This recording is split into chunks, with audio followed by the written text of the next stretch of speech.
Chapter 341, Avengers vs. Saiyans. A thunderous boom rent the early morning sky as an alien spacecraft slammed into the outskirts of New York, carving a smoking crater into the earth.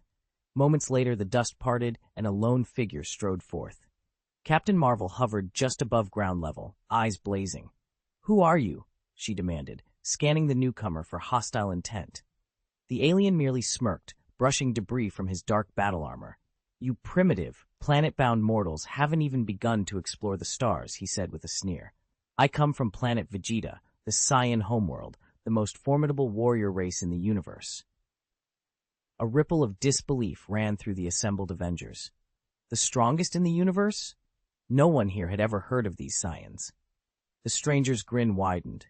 "And allow me to thank you for handling my worthless little brother." "Your brother?" Thor's brow furrowed as he shifted his grip on Mjolnir. "You mean Kakarot?" The Saiyan cocked his head, clearly puzzled by their ignorance. "You haven't heard of Kakarot? He was sent by the Saiyan Empire to conquer Earth. You truly don't know who he is?" He studied their blank expressions, incredulous. Saiyans, or at least one Saiyan, should be legendary across 1,000 worlds. Yet here stood Earth's mightiest heroes, completely unaware of Kakarot or the fearsome race he belongs to. Ethan frowned as Tony rubbed his chin thoughtfully. "He can transform into a great ape, and that alone multiplies his power tenfold," Tony admitted. "Beyond that, I've got no idea what other tricks he might have." "If there were any more hidden talents, they'd have shown up by now," Ethan replied firmly. Tony nodded and turned to explain. "Right after a Saiyan infant is born, we measure its battle potential. If the score exceeds the standard threshold, the child is flagged as an elite warrior and begins formal combat training. Those whose scores remain low are reassigned as technicians, or worse, they're packed off to some backwater planet on a one-way mission. The only way back home is to grow strong enough to conquer that world yourself. Very few survive the gauntlet." He glanced over at Ethan. "That's why Raditz was so unruffled when he heard Kakarot was dead. These scouting missions aren't about politics or revenge. They're about finding raw talent to sharpen.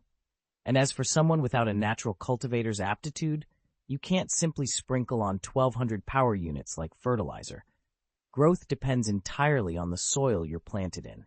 When Raditz faced Kakarot after all those years apart, it was obvious. Kakarot hadn't come close to matching him. Ethan's base combat power stands at 1,000, but when he transforms into a giant ape, it skyrockets to 10,000, easily outclassing even a cultivator. Cultivators are classic Saiyan weapons, though they weren't originally of Saiyan design. These biosoldiers were discovered on a distant world long ago. Once grown, a cultivator fights autonomously, making it a formidable tool, if you can get your hands on one. Their growth pods are incredibly rare and exorbitantly expensive, so only the wealthiest warriors can afford them. What's more, cultivators are notoriously temperamental and can turn on their masters, so only the most trusted Saiyan champions are ever entrusted with these creatures. Ethan had already begun plotting to acquire cultivator pods from Nabal and the others as soon as they touched down on Earth. With a little training, one of these beasts could potentially take down the likes of the Green Hulk or even Thor, proving just how practical a living weapon can be, assuming, of course, that someone can solve the twin problems of pod scarcity and finding suitable soil in which to grow them. "Did you just say your brother came to conquer Earth?" Captain Marvel's voice was cool and precise. There was no time for idle chatter. She needed answers, and she needed them now. "Good." Raditz nodded once. "Enough talk. Enemies, attack!" Without hesitating, Captain Marvel surged forward. "You may be the strongest warrior on this planet," she called out as she closed the distance. "But whatever Kakarot couldn't finish, my brother and I will." Raditz caught her fist effortlessly, then snapped his arm back, sending her flying with a single backhand. Tony Stark's jaw dropped. He'd watched Captain Marvel carve through the Chitauri horde all the way to their command post and even bring down Huanglong single-handedly, yet here she was, flat on her back. "Midgard is under Asgard's protection, Saiyan," Thor roared, summoning Mjolnir. He leapt into the sky, hammer raised. "You've crossed a line you can't uncross." Raditz glanced at his scouter in mild surprise, then casually held it aside. Before Thor could strike, Tony unleashed a barrage of high-energy plasma blasts. Raditz didn't even flinch. He let the beams smash into him, absorbing the full impact. Then, with both hands, he plucked Mjolnir from the air and snatched Thor's formidable gravity hammer as it clattered down beside him. A thunderous boom echoed across the battlefield. Thor hovered, stunned to see both weapons, one born of divine storm, the other of crushing gravity, now gripped in Raditz's unyielding grasp. How is that possible? Ethan stared in disbelief. Ever since he'd claimed the gravity hammer, not a single warrior had managed to pry both of Thor's hammers from his grasp, let alone wrest them from the invincible god of thunder himself. Odin had even bound the flames of hellfire to Thor, weaving a divine seal that should have made the weapon's power untouchable. Yet Thor cared nothing for hellfire. He prized Mjolnir and the gravity hammer above all else. Two identical hammers, each with its own unique force. Together, they were an unstoppable tempest. Your feeble attacks barely kick up dust, Raditz sneered, wincing with effort as he tightened his grip on both warhammers. In a flash, his spiked tail lashed out. Bang! Thor flew backward, skidding across the scorched earth. Pain flared along his cheek, where a crimson whip mark seared into his flesh. Raditz's fingers trembled, and with a hollow clang, the twin hammers slipped free and thudded against the ground. Now! Bruce Banner roared, transforming into the Hulk as he thundered forward. Veronica, initiate fire suppression. Tony Stark's voice crackled urgently over the comms. Hulk charged through the dust and debris, while Raditz raised his hand to strike again. But before he could unleash another blow, the battlefield exploded with blinding energy. A tremendous shockwave rippled outward from Raditz's body, whipping the air around him into a furious gale. Pressure spiked instantaneously. Then, a brilliant flare erupted in his outstretched palm. Boom! The energy blast slammed into the Hulk, instantly enveloping him in crackling power. The beam gouged a trench that stretched for miles, carving a scar across the outskirts of Los Angeles. Raditz blinked in surprise. Had his destructive force really grown that much, or was the Earth's crust simply too brittle to withstand it? Tony Stark stood rooted to the spot, disbelief etched on his face. Before he could issue more orders, a column of blinding light descended from the sky, the plasma jet. Fired from the orbiting space fortress, its concentrated output was said to rival a small nuclear detonation. Unfazed, Raditz tilted his head and met the incoming strike with a single dismissive gesture. Boom! Boom! Boom!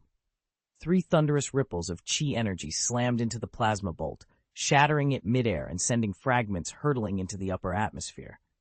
If the fortress hadn't screamed its engines to alter course at the last moment, all it would have known was complete annihilation at the hands of this counterattack. It looks like I've only received a brief excerpt. Could you please provide the full chapter text you'd like me to revise? Once I have the complete passage, I'll rewrite it into coherent, idiomatic English, renaming Luther to Ethan and ensuring he's clearly male, while preserving every key plot point and detail. Chapter 342, The Terror of Raditz. Ethan felt the ground shift beneath him.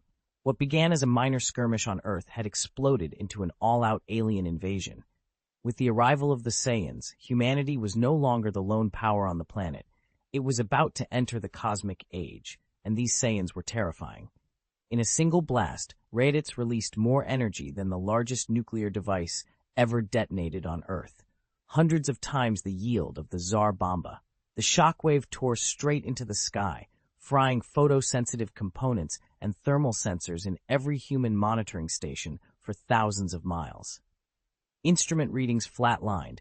This was an energy output no one had ever encountered, and no one could now detect. Nick Fury stared at the blank screens in S.H.I.E.L.D.'s command bunker, horror spreading across his face. He didn't yet understand the true magnitude of the blast, but he'd seen it with his own eyes. Captain Marvel slammed through the air and vanished from view. Hulk and Thor charged headlong into the shockwave, only to be hurled off their feet and crash-land hundreds of meters away. As the dust settled, a voice crackled over the comlink. Upping his power level, now, Captain Marvel reported. Then, with a roar, Carol Danvers dove back into the fray, streaking toward Raditz at nearly the speed of light. Raditz reacted in a blur. Thanks to his mastery of ki, his reflexes functioned at incomprehensible speeds. fast enough to sense and counter sublight attacks without breaking a sweat. Energy flared around his fist as he met Carol's assault head-on, sending her spiraling away in a burst of cosmic force. Ethan pressed himself against a shattered building pillar, watching the battlefield with wide eyes. He'd seen Earth's defenders face threats before, but never one like this, a warrior whose mere presence laid waste to entire cities' worth of defenses. As Raditz straightened, his golden hair catching the sunlight, he let out a low, confident laugh. "This is only the beginning," Ethan whispered to himself, bracing for the next onslaught. Ethan threw up an arm just in time to block Captain Marvel's iron-hard headbutt. On his other flank, the Hulk shook himself to his feet, his rage fueling his already enormous frame until Ethan's scouter registered a fearsome 500 power units. "What on earth?" Ethan muttered, bewildered. He'd never seen an opponent's strength spike so dramatically. In comparison, Captain Marvel's power boost was barely a few dozen points, practically nothing.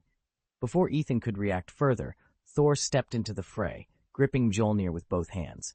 As Ethan freed one arm to strike the Hulk, Thor swung the enchanted hammer and unleashed its gravity field straight at him.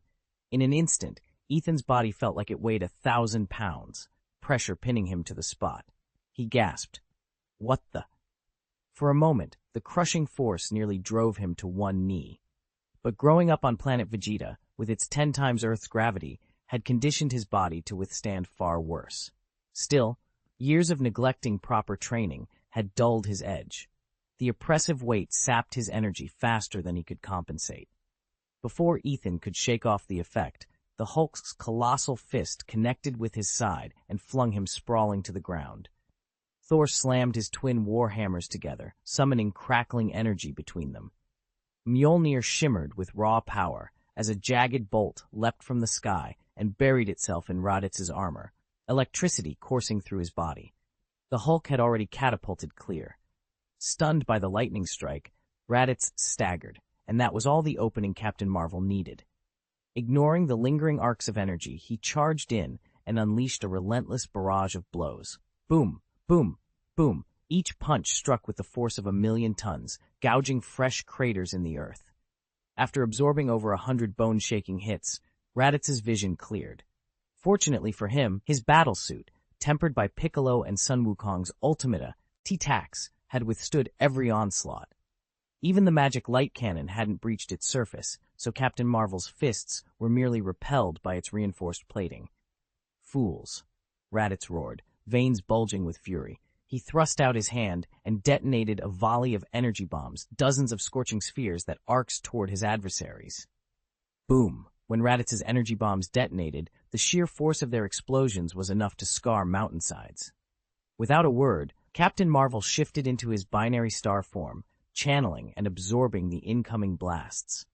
Still, stray energy spheres rained down in other sectors, each one igniting on impact, triggering thunderous detonations that rippled through the ground and sent plumes of dust and debris into the air.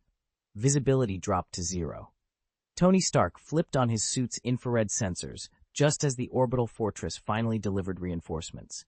A massive alloy container plummeted from the heavens and crashed before him.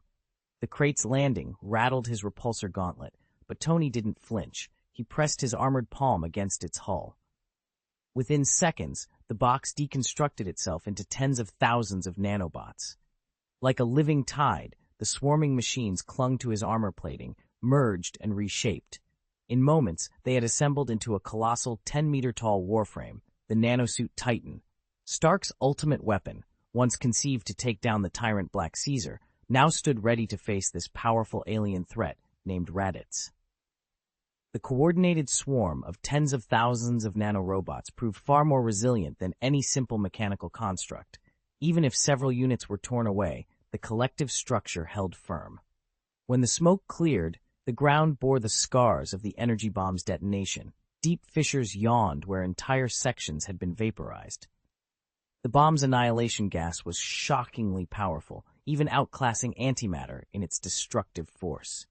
Raditz stood at the edge of the devastation, contempt burning in his eyes. "You pathetic creatures, barbarians who can't even leave your own planet, you've humiliated me." He watched, unfazed, as Captain Marvel began to draw in his ki. Far from surprising him, her absorption of his energy only stoked his fury. By the time her power level spiked to 955, Raditz knew he could crush her with ease. What stung most was the thought that a band of Earthlings had managed to best him. A whirling storm of energy coalesced around Raditz, crackling with raw power. Captain Marvel braced herself, awestruck by the alien quality of his ki. She'd never encountered anything like it. Its weight and intensity felt completely foreign. No sooner had she begun to channel it than Raditz struck, his assault catching her off guard and inflicting a direct wound. Captain Marvel staggered, pain flaring through her. Around them, the shattered landscape echoed with the threat of more devastation to come. Despite their ability to absorb virtually any form of energy, the binary stars found themselves helpless against this alien power. It was like Accelerator trying to calculate something incorporeal, utterly impossible. Yes, they could siphon off fragments of its force, but the lion's share simply passed through them untouched. People often mocked Scions as glass cannons, yet if they existed in the Marvel universe, they'd rank among the most formidable beings. Superhuman strength, blinding speed, flight, and tremendous energy projection, their greatest asset. Having evolved under 10 times Earth's gravity, their bodies were denser and far tougher than any humans. When Sun Wukong was still a child, Bulma had opened fire on him with a submachine gun, and all he felt was a sharp sting of pain. Not a single bullet pierced his skin. Raditz, trained from birth on planet Vegeta as a warrior, was in an entirely different league of terrifying. In a heartbeat, Raditz struck. His acceleration was so instantaneous that Captain Marvel couldn't track his movement. The next instant, Raditz's fist collided with her face. Chapter 343, A Devastating Battle. Ethan watched in stunned silence as Raditz's fist connected with Captain Marvel. The blow sent her reeling, stars blooming in her vision, and 2 thin rivulets of blood trickled from her nose. She'd never known real pain since acquiring her powers. This was a first. Before she could recover, Raditz vanished in a blur. Thor's hammer whistled past where he stood, missing its mark. Thor spun, fury in his eyes, and swung Mjolnir with all his might. But Raditz was faster. He intercepted the hammer mid-swing, stomping on Thor's wrist so hard the Thunder God crumpled to the ground. Tony Stark activated his latest nanotech armor and streaked forward, fists morphing into gleaming gauntlets. He unleashed a barrage of punches on Raditz, each blow ringing like a war drum. Raditz looked up, contempt curling his lip. With a single deliberate motion, he gathered his inner energy and unleashed a massive ki wave straight at the armored titan. Sparks erupted as the wave slammed into the suit's vibranium shell. "Huh?" Raditz muttered, taken aback. He'd expected the nanosuit to crack like the others he'd faced, but it held firm. It wasn't just the vibranium. Stark had fused it with layers of Ultron's alloys and his own experimental energy shields. The impact sent a cascade of sparks into the air, but the armor didn't crumble. Across the battlefield, Thor groaned as he struggled to rise, and Captain Marvel blinked away the last of her dizziness. They regrouped, eyes locked on Raditz, who now wore a flicker of doubt on his face. This enemy was unlike any they'd encountered, and the fight was far from over. Ethan had always been fascinated by the legends surrounding vibranium, but he never imagined how radically it would transform everything he knew about material science. Once he confirmed its virtually limitless capacity to absorb and store energy, he refused to settle for simple spears and armor. Instead, he dove back into his lab with a single goal: unlock vibranium's true potential. His first breakthrough came when he realized that a vibranium weave could form an active energy shield, an almost invisible barrier that could deflect bullets, lasers, even explosions. He adapted the idea to both his scaled-down exoskeleton and his full-size Titan suit, integrating microscopic vibranium fibers with a cutting-edge nanobot network. The shields could deploy and retract in milliseconds, protecting him from nearly any attack. Of course, a shield is only as good as the power behind it. To keep his suits running, Ethan installed a distributed reactor system, 1,000 microarc reactors, each no larger than a coffee cup, embedded throughout the armor's frame. Every single reactor could generate enough energy to power a small city, and together they supplied unprecedented output for weapons, propulsion, and life support. But raw power alone never impressed Ethan. Controlling it did. The Titan suit could accelerate from a standstill to beyond Mach 1 in the blink of an eye, then break to a halt just as abruptly. Those maneuvers generated colossal G-forces, far exceeding human tolerance. Untrained individuals black out at around 6G. Even seasoned astronauts rarely endure more than 8Gs. The Titan routinely subjected its wearer to forces 2 or 3 times higher. Taming that brutality meant developing an onboard inertial dampening system, another custom vibranium nanotech hybrid, that redistributed lethal accelerations across the suit's structure, protecting Ethan's body from being crushed or thrown about like a rag doll. In the end, vibranium didn't just let Ethan build a stronger spear or tougher armor. It rewrote the rules of personal combat, energy management, and human endurance, and it was only the beginning. Ethan funneled an enormous burst of energy into the Titan's frame, erecting a powerful internal force field that literally locked every atom in place. With his body effectively cocooned inside that unyielding shell, he'd be immune to the brutal stresses of acceleration and deceleration, no matter how violently the mech maneuvered. Every one of the Titan's maneuvering jets is based on the Hall thruster concept. In a Hall thruster, a compact chamber uses electricity to strip electrons from a propellant, typically hydrogen or argon, creating a glowing plasma. An electric field then hurls those ions out the back at nearly 80 kilometers per second, far exceeding the 2 to 4 kilometers per second exhaust speeds of conventional chemical rockets. The catch, of course, is thrust. A standard Hall unit barely moves more mass than 2 chicken eggs under Earth's gravity. Dissatisfied with such puny force, Ethan spent months poring over thruster physics until he designed his own Stark thruster. Its exhaust velocity doesn't quite match a commercial Hall thruster, but the raw thrust is extraordinary, enough to shove a suit weighing tens of thousands of tons. By distributing hundreds of these compact engines over the Titan's hull, each pulse generates kinetic power on par with the mech's own mass. In other words, the Titan can accelerate, decelerate, and turn with bone-rattling force, yet its pilot feels nothing. Raditz let out a derisive snort. Channeling his ki, he vanished from sight in a scintillating charge, already streaking in to strike before Ethan could even blink. Ethan watched in horror as Raditz's massive fist descended on Thor, who was already pinned to the ground. "Shit!" Thor spat out, but there was no time to dodge. The gale force blast from Raditz's punch caught him square in the face, wrenching his head to the side. It wasn't that Thor had pulled back in time. Raditz's blow simply struck so hard that Thor's body hung suspended for a heartbeat before he cartwheeled across the dirt and skidded to a halt. Raditz straightened up, gathering his ki with a cruel grin. "Primitive fools," he sneered. "Now watch as a true Saiyan." Before he could finish, a thunderous boom announced his interruption. From above, the Hulk dove down like a green meteor and landed directly between Raditz and Thor. The ground buckled beneath him. Eyes blazing, the Hulk planted his fists. "Hulk! Hulk! Hulk!" he roared, each punch accompanied by his own name as a battle cry. Ethan couldn't help but smirk. This was his idea. If Goku could shout Kamehameha and Jotaro could bark Ora Ora Ora, why shouldn't the Hulk shout Hulk? It was raw, it was ridiculous, and it was spectacular. "Get away from him, you monster!" The Hulk bellowed, swinging wildly. Raditz merely chuckled. With a single, effortless grab, he caught the Hulk's fist in mid-swing. The Green Giant's power level barely scratched 500. For Raditz, it was like swatting a fly. With a savage kick to the Hulk's stomach, he drove his heel through the Hulk's core, nearly sending him flying out of his shoes. The Hulk staggered back, winded, and for the first time, cornered. Silence fell over the battlefield as Raditz loomed, ready to finish what he'd started.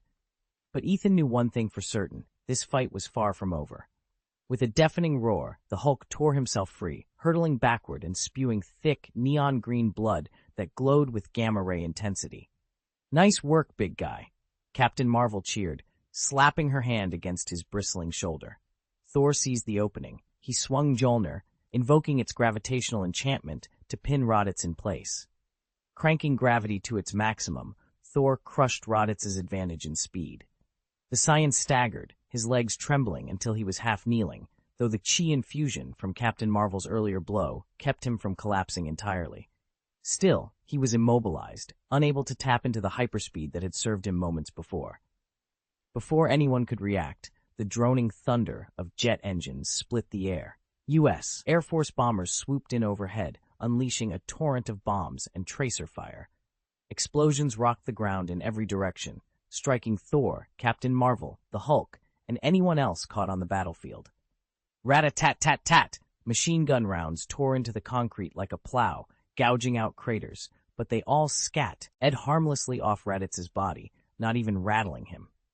Above, heavy bombers screamed in, releasing their deadly cargo. Boom! Flames roared skyward as shockwaves swept through the streets, flattening entire blocks of buildings like paper. When the firestorm subsided, only rubble remained. Unfazed, Raditz swept his arm in a lazy arc and unleashed dozens of crackling energy blasts from his backhand. On the ground, Captain Marvel responded instantly, firing her own salvo of glowing energy pulses. They met Raditz's key waves in midair with thunderous detonations. Boom, boom, boom. Yet even intercepted, Raditz's blasts were devastating. Each collision of forces whipped up winds as fierce as a typhoon. Bombers stalled in midair, Warthog gunships shuddered, and then exploded into fragments. A roar split the chaos as the Hulk re-emerged, rising like an emerald colossus amid the smoke and ruin. Raditz paused, a flicker of surprise in his eyes. The savage green monster had grown even stronger. At that moment, the Hulk's power level leapt past 500, now registering at 788. Captain Marvel's readings had fluctuated too, but she was unable to sustain any further growth, so Raditz found himself watching the Hulk more closely than anyone else. Chapter 344, Hydra's Capture of Kakarot? The Emerald Hulk let out a primal roar and slammed his fist into Raditz, only for Raditz to snap his arm forward in a perfect counterstrike, his key-charged punch ripping through the air like a cannon blast. The force of their collision was apocalyptic. The crater they'd gouged from the earth collapsed in on itself, and shockwaves flattened most of downtown Los Angeles. Steel and glass skyscrapers buckled, sending shards raining down. When the dust settled, the Hulk's forearm lay in ruin, bones and armor splintered by Raditz's blow. "Hulk!" The green behemoth screamed, pain unlike anything he'd ever known tearing through him as he was hurled backward, crashing through tower after tower before finally coming to rest amid rubble. Raditz dusted off his glove, a cold smile curling his lips. "Is that all you've got?" Before the Hulk could answer, Captain Marvel streaked in, eyes blazing with fury. She unleashed two wild, brimming with power punches, but Raditz merely caught her fist in a single hand, his grin widening. Ethan surged with every ounce of his strength, but he couldn't pry himself free from Raditz's iron grip. Frustration and disbelief contorted his face, while Raditz merely arched an eyebrow and let a cold, mocking smile spread across his lips. "It's useless," Raditz taunted. "Primitive warriors like you are nothing to us Saiyans." Before Ethan could respond, Raditz drove his boot straight into Ethan's abdomen. A searing pain exploded in Ethan's gut. His organs felt as if they'd been pulverized. Still, Ethan's rugged will would not yield. Through the haze of agony, he locked his arms around Raditz's wrists and heaved with every ounce of muscle he had.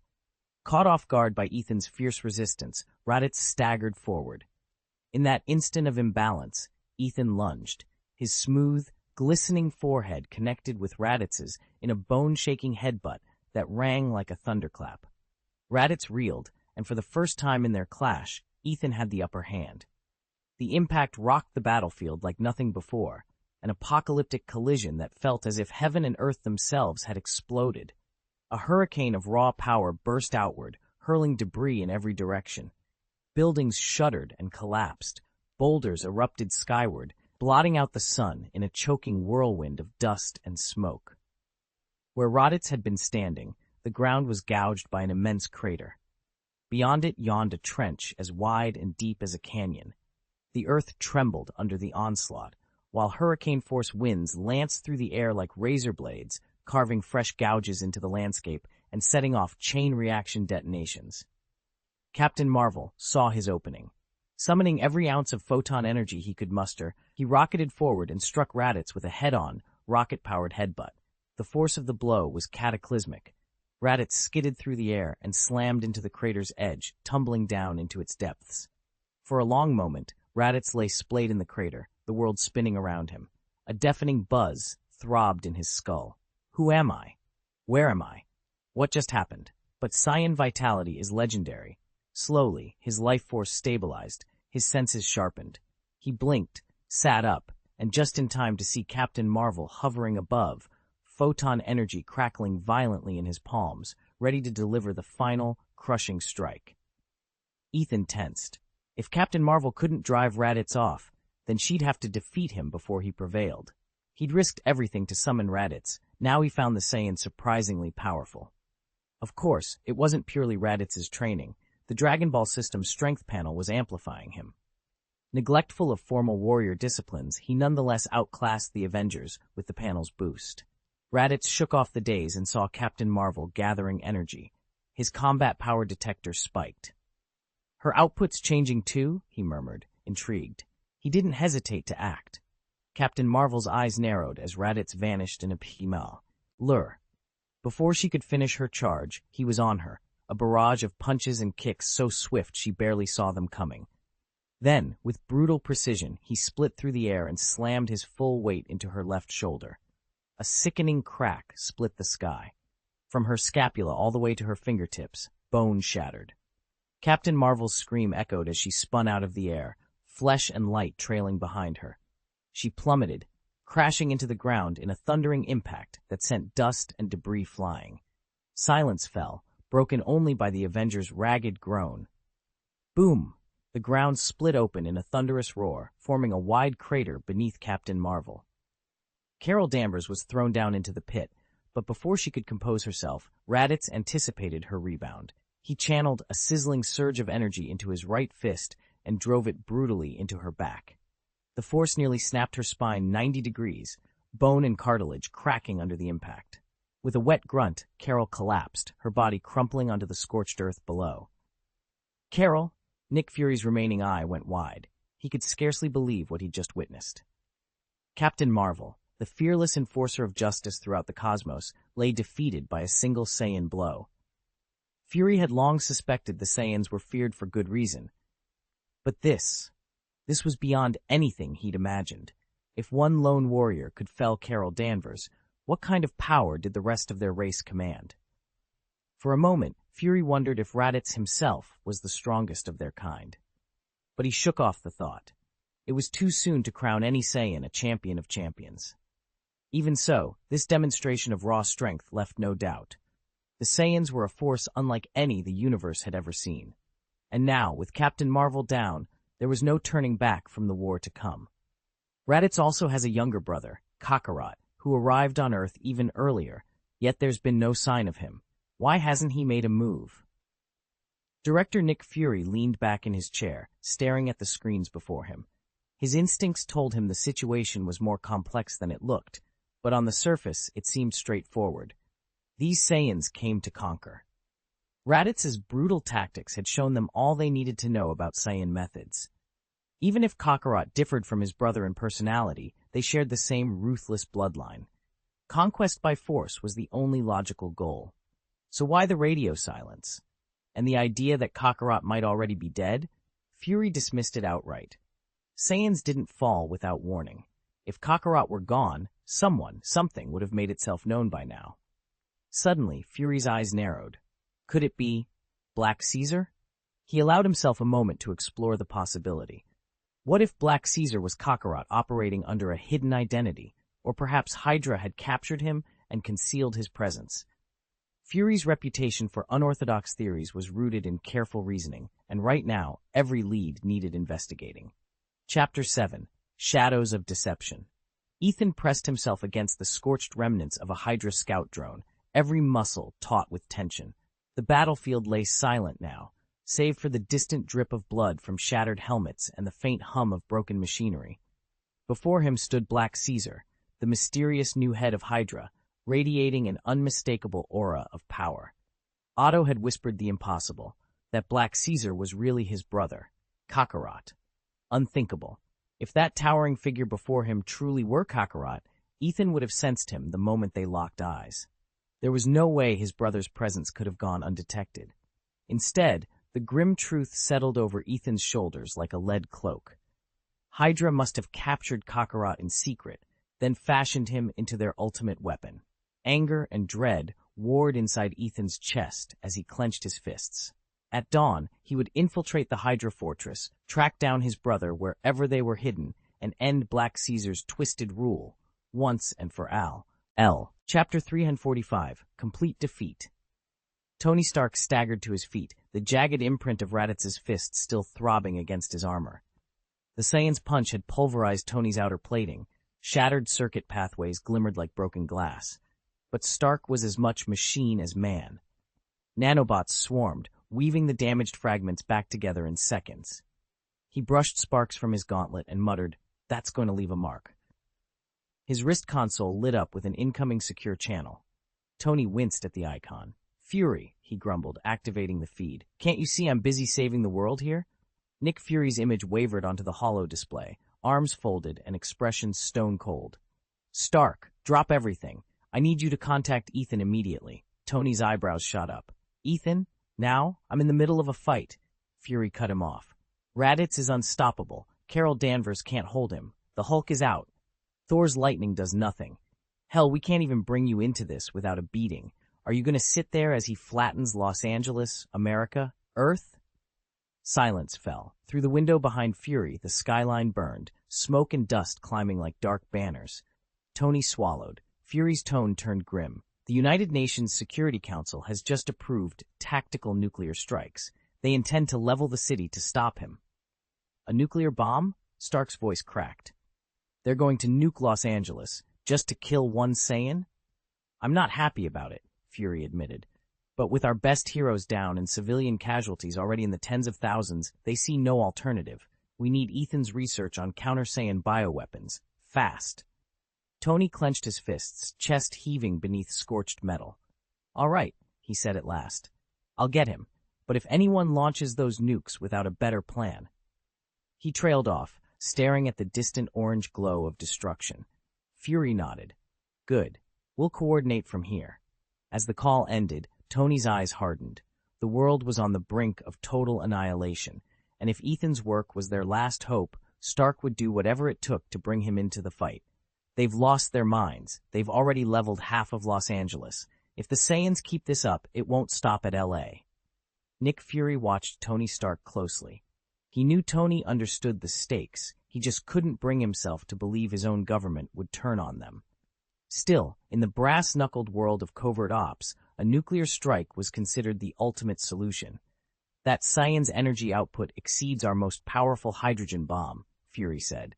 "Even if we nuked him, he'd survive. All we'd do is obliterate the city and leave ourselves defenseless." Tony drummed his fingers on the table. "Then get me Ethan," he snapped. "He's just as strong. If he shows up..." "Ethan won't show," Fury interrupted. "He cut all ties with Earth years ago. You really expect him to return now? Siding with these government goons?" Tony scoffed. "At this rate, I'd rather book a one-way ticket to Mars." Fury's gaze hardened. "You'd abandon Earth and billions of people without a second thought?" Tony fell silent. He wouldn't admit it out loud, but at that moment, the offer didn't sound half bad. "I'll give it a shot," Tony said, "but first, let us Earthlings settle this ourselves." On cue, he set to work on the massive cannon before him. Once the Space Fortress's primary orbital defense laser, the weapon still packed a fearsome punch, even if its output would be weakened in an atmosphere. For a living opponent, however, weakened was still terrifyingly powerful. Below, Captain Marvel lay crumpled on the runway, nursing her injuries from Raditz's last blow. Moments later, the Hulk, towering now at nearly 5 meters, muscles bulging, and Thor thundered to her side. Raditz's eyes flicked with astonishment. He'd fought the Hulk before, but never seen him grow so grotesquely large in an instant. The Green Giant's key signature spiked until Raditz's internal readout pegged it at 158. "How can he do that?" Raditz muttered in disbelief. "What's he hidden up his sleeve?" Before he could ponder further, Thor swung both of his warhammers in a devastating flurry, an assault the Thunder God liked to call the cloak-hammering technique. Raditz met each blow with a steely grin, parrying Thunderstrike with one arm even as he blocked the Hulk's crushing fists with the other. Sparks flew where hammer met alien steel, but Raditz held firm, determined not to be driven back. Tony funneled every joule of the Titan's power core into his shoulder-mounted laser cannon. The weapon's glow shifted from deep cobalt to a searing crimson as it locked on. He didn't call out to Thor or the Hulk. This had to be a surprise shot. Thor reacted first. Swinging Mjolnir overhead, he unleashed a devastating gravitational field, hoping to pin Raditz in place. But Raditz's super speed made him impossible to trap. After 2 narrow escapes, he simply sidestepped the hammer's pull and, with a vicious snap of his leg, kneed Thor squarely under the chin. The Asgardian flew off his feet, crashing through distant rubble. At the same moment, the Hulk charged like a green juggernaut, roaring and pounding the ground. Raditz met him head-on, channeling his ki into a single bone-shattering strike to the gut. The blast vaporized flesh and bone in an instant, leaving only a crater where Hulk's massive form once stood. With both heavy hitters neutralized, Tony squeezed the trigger. A beam of red-white energy scorched the air, lancing out across the battlefield. Raditz's eyes snapped wide as the blast tore toward him. There was no time to dodge.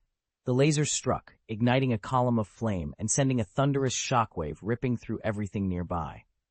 Dust and debris exploded outward in a deafening roar. When the smoke cleared, the battlefield lay in ruins, and Raditz, for the first time, was truly on the back foot. The roar of the blast overwhelmed every other sound.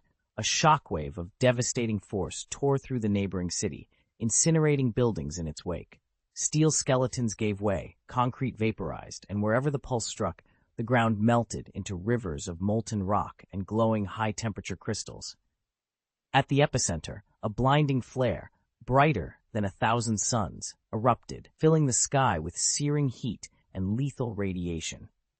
In that instant of pure annihilation, Raditz was swallowed by the shockwave, leaving nothing behind but a whisper of dust. When the light died away and the choking clouds settled, only a desolate stretch of charred earth remained. Director Nick Fury stood at the edge of the crater, eyes wide with disbelief. He exchanged a silent glance with the other agents. What kind of weapon could do this? It's more concentrated than a nuclear detonation, Fury finally said. The crater's edges were unnaturally sharp, a precision no atomic bomb could achieve. Yet its overall range was smaller, thankfully confined. Stark had only used it as a last resort against the looming threat of an alien armada. Had the weapon's power not been partially blunted by the atmosphere, Fury thought, it would have gouged a trench miles long, wiping out the entirety of Southern California like a vaporized footprint. Tony Stark emerged from the command vehicle, helmet tucked under one arm. Triumph and trepidation warred in his eyes. He'd unleashed a device the world wasn't ready for, an alien armament repurposed for Earth's defense. Now, standing amid the ruin, he felt the full weight of its cost, a brilliance matched only by its brutality. Did he actually survive? Tony peered at the data, astonished. The energy cannon had been set to a low-angle trajectory, barely grazing 1,000 meters above ground before hurtling into the sky and escaping Earth's gravity. Raditz should have been engulfed by the full force of the blast. Yet there he stood. Tony's eyes narrowed in disbelief. Unbelievable. Raditz's battlesuit was shredded in places, but the core structure remained intact. Where the armor had failed, his skin bore angry burns and jagged cuts. Saiyan bodies weren't invincible. They were only marginally tougher than Asgardians. But their real advantage lay in manipulating ki, enabling them to weather energy levels rivaling a supernova. In that moment, Raditz had flooded himself with ki, dispersing 99.9999% of the cannon's output. The sliver that broke through his still diffuse energy field seared his flesh, but it wasn't enough to take him down. Chapter 346, Raditz's Jealousy. Saiyans who matured on planet Vegeta, where gravity crushes you at 10 times Earth's pull, develop body densities 10 times greater than a normal human's. By comparison, even the Asgardians, tougher than us in many ways, possess only a few times Earth's density. No wonder they stand little chance in a straight-up fight with a Saiyan. While Saiyan metabolism remains a mystery, it's probably not too different from ours. Sun Wukong, for example, has suffered grievous injuries in battle and needs time to recover fully. Earlier, Raditz had taken a direct hit from a massive cannon blast. Undeterred, he simply adjusted his stance and fixed his gaze on the enemy laser cannon still blazing in the distance. Tony, shaken by what he'd just witnessed, scrambled to recover and sprint away, but it was already too late. Raditz unleashed a devastating key wave that cut through the desert air like a scythe. The moment Tony tried to reconfigure his energy shield, the key wave struck the cannon with titanic force, booming across the battlefield in a cloud of dust and flying debris. Tony clamped a hand to his head, dropped into a defensive crouch, and spun into a tactical roll to escape. Behind him, the roar of unleashed power battered the ground, sending sand, rock, and shockwaves outward in all directions. The blast caught Tony in mid-roll, hurling him off balance. He tumbled helplessly through the air, then crashed into the rocky terrain in a brutal impact that left him badly wounded and fighting just to stay conscious. The debris exploded outward, sending clouds of dust and shattered concrete flying. Tony Stark gritted his teeth as he struggled to keep pace. "This feels like I'm fighting a nuclear missile launcher," he shouted, blasting a repulsor beam into the air. He wasn't in the DC universe. There were no bat grapples swinging him around at subsonic speeds, no enhanced reflexes to dart through collapsing ruins untouched. If Tony tried moving that carefully, he'd be pulverized by the same blasts he fired. Even with his nanotech suit's shock-absorbent design and vibranium weave, the relentless tremors were beginning to strain its limits. Above him, Captain Marvel gathered her photonic energy into a blinding sphere and then rocketed forward. Raditz barely saw her coming before a massive punch drove him face first into the ground. He skidded hundreds of meters through rubble, hitting the pavement 7 times before finally rolling to a stop. Coughing up gravel and mud, Raditz lay sprawled in the dust, blinking up at the sky as Tony and Captain Marvel regrouped. The air crackled with residual energy, and for the first time, Raditz looked seriously concerned. Most of Captain Marvel's surprise assault was shrugged off by Raditz's battlesuit, and what it didn't absorb barely pushed him. A few stray sparks of energy singed his armor, but that was all, hardly more than a frayed hair's worth of damage. Unfazed, he raised his forearm just in time to block her long-legged kick without shifting an inch. Raditz never feared a direct confrontation when he was on guard. As Captain Marvel recoiled from her own kick, he formed a second hand into a fist, chi flaring around it. With a battle-hardened eye, she spotted his next move, the instant his energy signature spiked, and realized he'd covered his fist in destructive force. Having fought hundreds of battles, Captain Marvel was more experienced than Raditz, but she'd already noticed his weakness. He relied heavily on power sensors to track his opponents. If she could disable his detector, he'd be effectively blind, deprived of the sensing ability that even the least skilled Z-fighter took for granted. Her stealth attack had slipped past his sensor, catching him completely off guard. Her rocket headbutts had all targeted his head, but at that distance, they couldn't reach the sensor array mounted on his shoulder. That sensor, even in its older Frieza Legion issue configuration, was remarkably resilient. Captain Marvel had managed to scratch the paint off the housing, but the device itself still worked flawlessly. Realizing she'd need a different tactic, she dipped low, feinting a sweeping leg strike toward his support leg. At the last moment, she snapped upward, sending a palm strike stamped with cosmic energy directly at Raditz's chest plate. The blow thudded against the reinforced alloy, and he staggered back, momentarily winded. Seizing the opening, Captain Marvel launched herself at him, fists blazing with starborn light. Raditz backed up rapidly, chi swirling outward in a defensive aura. Sparks flew as cosmic energy met ki, illuminating the wasteland around them with crackling blue-white light. Behind his mask, Raditz's expression hardened. He might have lost the element of surprise, but he still had the raw power edge, and he wasn't about to let an advantage slip away. With a roar, he charged his energy, preparing to counterattack with everything he had. Even when the flute demon boy struck him at point-blank range, Ethan barely flinched. He waved off the attack as though it were no more than a puff of dust. Nearby, Raditz held the combat power detector unconcernedly, covering only his mouth and nose while letting the rest of the device hang in the open. Clearly, it shrugged off ordinary blast shockwaves without a problem. Why it occasionally malfunctioned and exploded, Ethan couldn't say. Now, Raditz lunged, fist cocked for a crushing blow. Ethan slipped to the side with lightning reflexes, only to feel Raditz's hand seize the leg he just lifted. In one brutal motion, Raditz swung Ethan overhead and slammed him into the ground with such force that the earth itself seemed to harden like steel beneath the impact. Ethan's head took the brunt of it first, and a strangled scream tore from his throat as pain exploded through his skull. Gritting his teeth, Ethan forced himself to fight back. He drew on every ounce of core strength and photon energy he had, coiling his torso and waist like a spring. Then, whipping his free leg in a perfect arc, he struck Raditz squarely in the ribs. The blow landed true, a sharp counterattack delivered with the precision of a master martial artist, and the battle was fully joined. Raditz snorted and stepped forward, his fist blazing with ki, as he met Captain Marvel's whip-like kick head-on. The crackle of photon energy against raw ki echoed through the air, and Raditz came out just slightly ahead. Captain Marvel gasped as a shock of agony ripped through her ankle, as though the joint had been crushed beneath a boulder. At the point where their energies clashed most violently, destructive arcs of lightning blasted outward in all directions. Despite the surging pain, Carol Danvers didn't falter. Instead, her eyes blazed with defiance, an unbreakable will crystallized into steel. Drawing on every reserve of mental strength, she absorbed the ambient energy around her and began to convert it into pure photon power.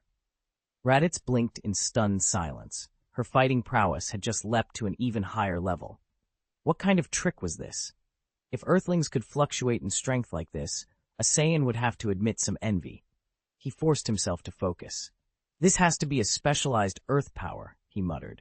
If he could only understand the mechanism behind it, could Raditz's own battle power, already at 1,500, soar to 2,000? Maybe even 3,000. The thought ignited a greedy spark in his eyes. But for now, he had a battle to finish. Locking his gaze on his opponent, he braced himself for whatever surge of strength Carol Danvers might unleash next. Raditz's mindset had shifted completely. Now he wasn't out simply to fight. He intended to capture the planet's fiercest defenders alive and force them to sharpen their skills under his tutelage.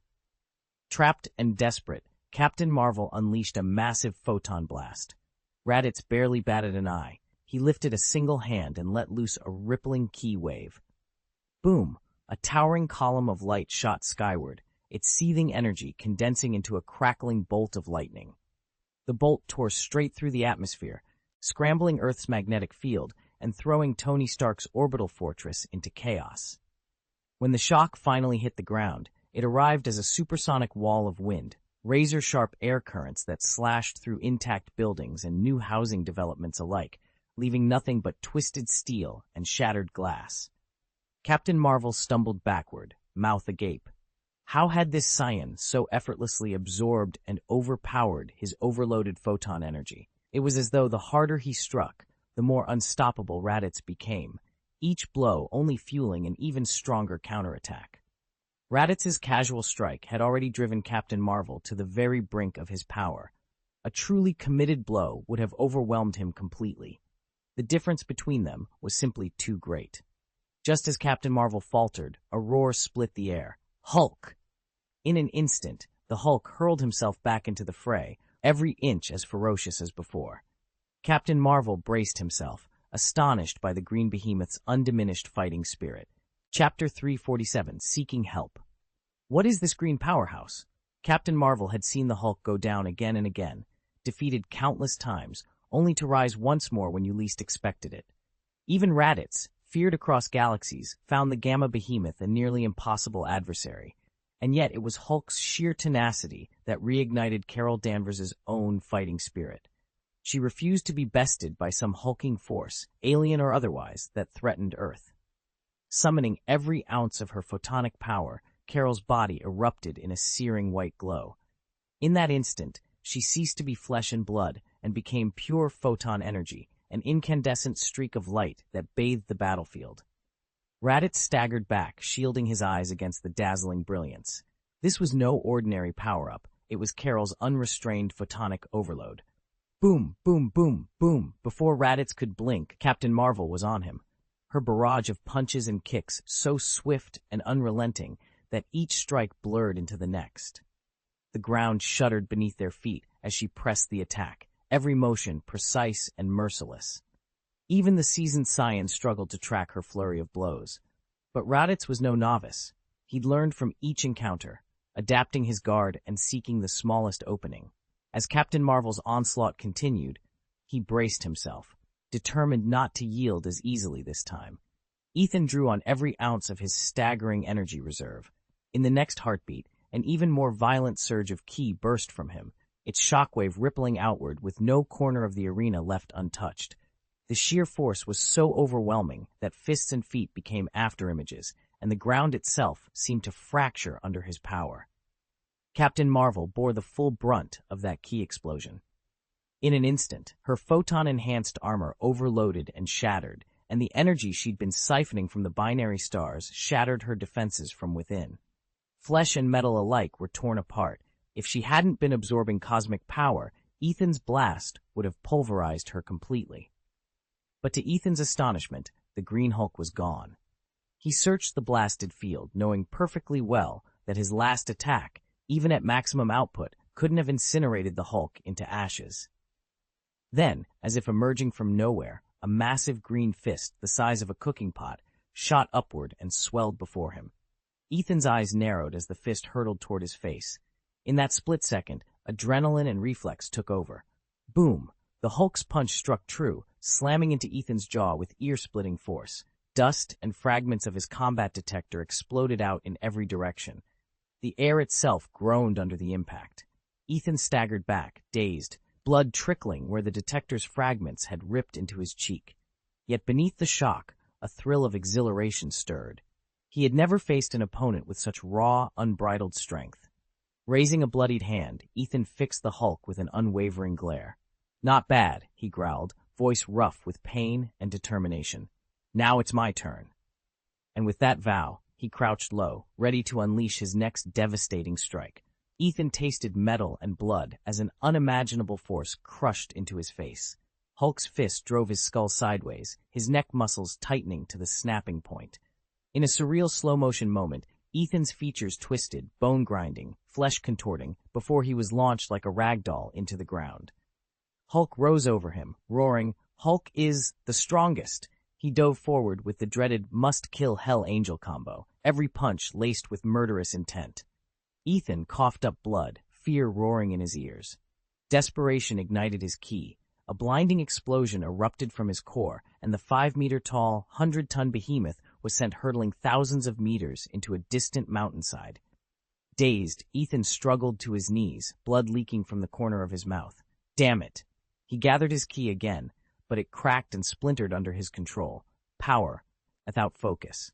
Beside him, Vegeta adjusted the sleek booster cannon strapped to his back, its energy cells humming. "Raw strength won't be enough," he said coolly. "This will amplify your output and give us a real shot." Ethan met his ally's steady gaze. The cannon glowed at the ready. Their battle was far from over, and this time, they'd be ready.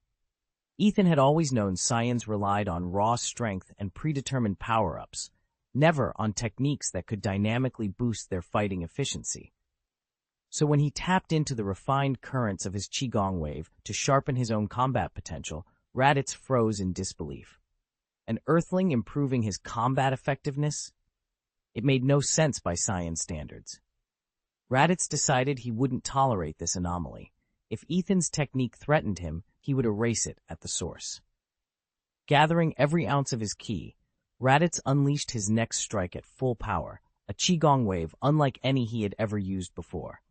The blast hit Ethan squarely, sending him hurtling toward the horizon before he even had a chance to brace himself. As Ethan sailed through the air, Raditz thrust out his palm again. A second energy surge tore through the sky, each pulse tearing at the atmosphere with a series of earth-shaking detonations. Boom! Ethan had nowhere to dodge.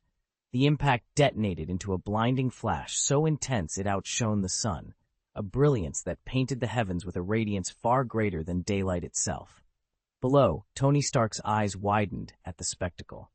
Beside him, Bruce Banner, the Hulk, steadied himself after the shockwave, but even he buckled under the sheer force of Raditz's assault. "Hulk," Tony whispered, disbelieving. His fingers trembled as he slammed the interstellar comlink. "Get me back up, now! We're outmatched!" Ethan hovered in the velvet black of space, one hand pressed against his jaw as he watched the battle raging on Earth below. He wasn't alone. Seated nearby were Allfather Odin and the Supreme Sorcerer, the Ancient One, both equally riveted by the raw power on display. Even they had never encountered anything quite like this scion, Raditz. Odin could have ended the fight in an instant by unleashing the full force of his divine might, but he held back. His son Thor still hadn't unlocked his true potential. Bound by Mjolnir, Thor remained the god of hammers, never tapping into the greater thunder god within.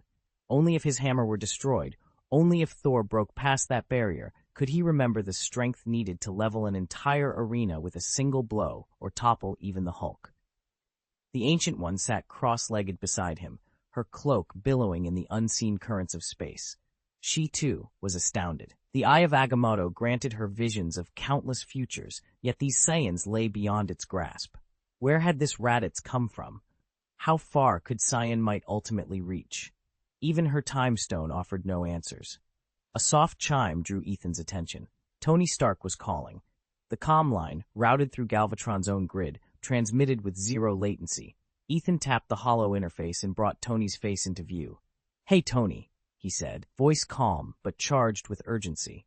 "What's your status down there?" Chapter 7, A Desperate Plea. Tony Carter burst into the observatory's command chamber, eyes blazing with urgency. "Ethan, I'm sorry," he began, voice tight.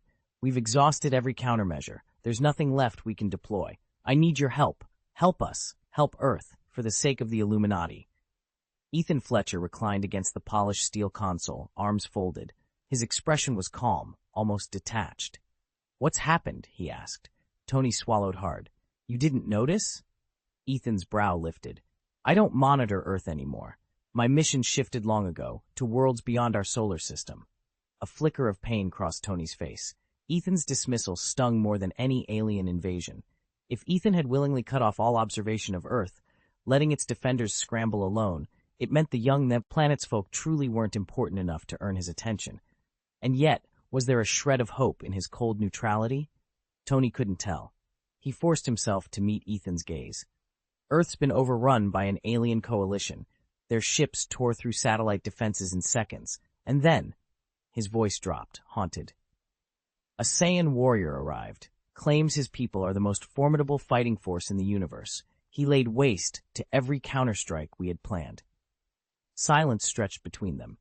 Ethan's face remained unreadable, but Tony sensed a shift, like a tremor on the horizon before a storm breaks.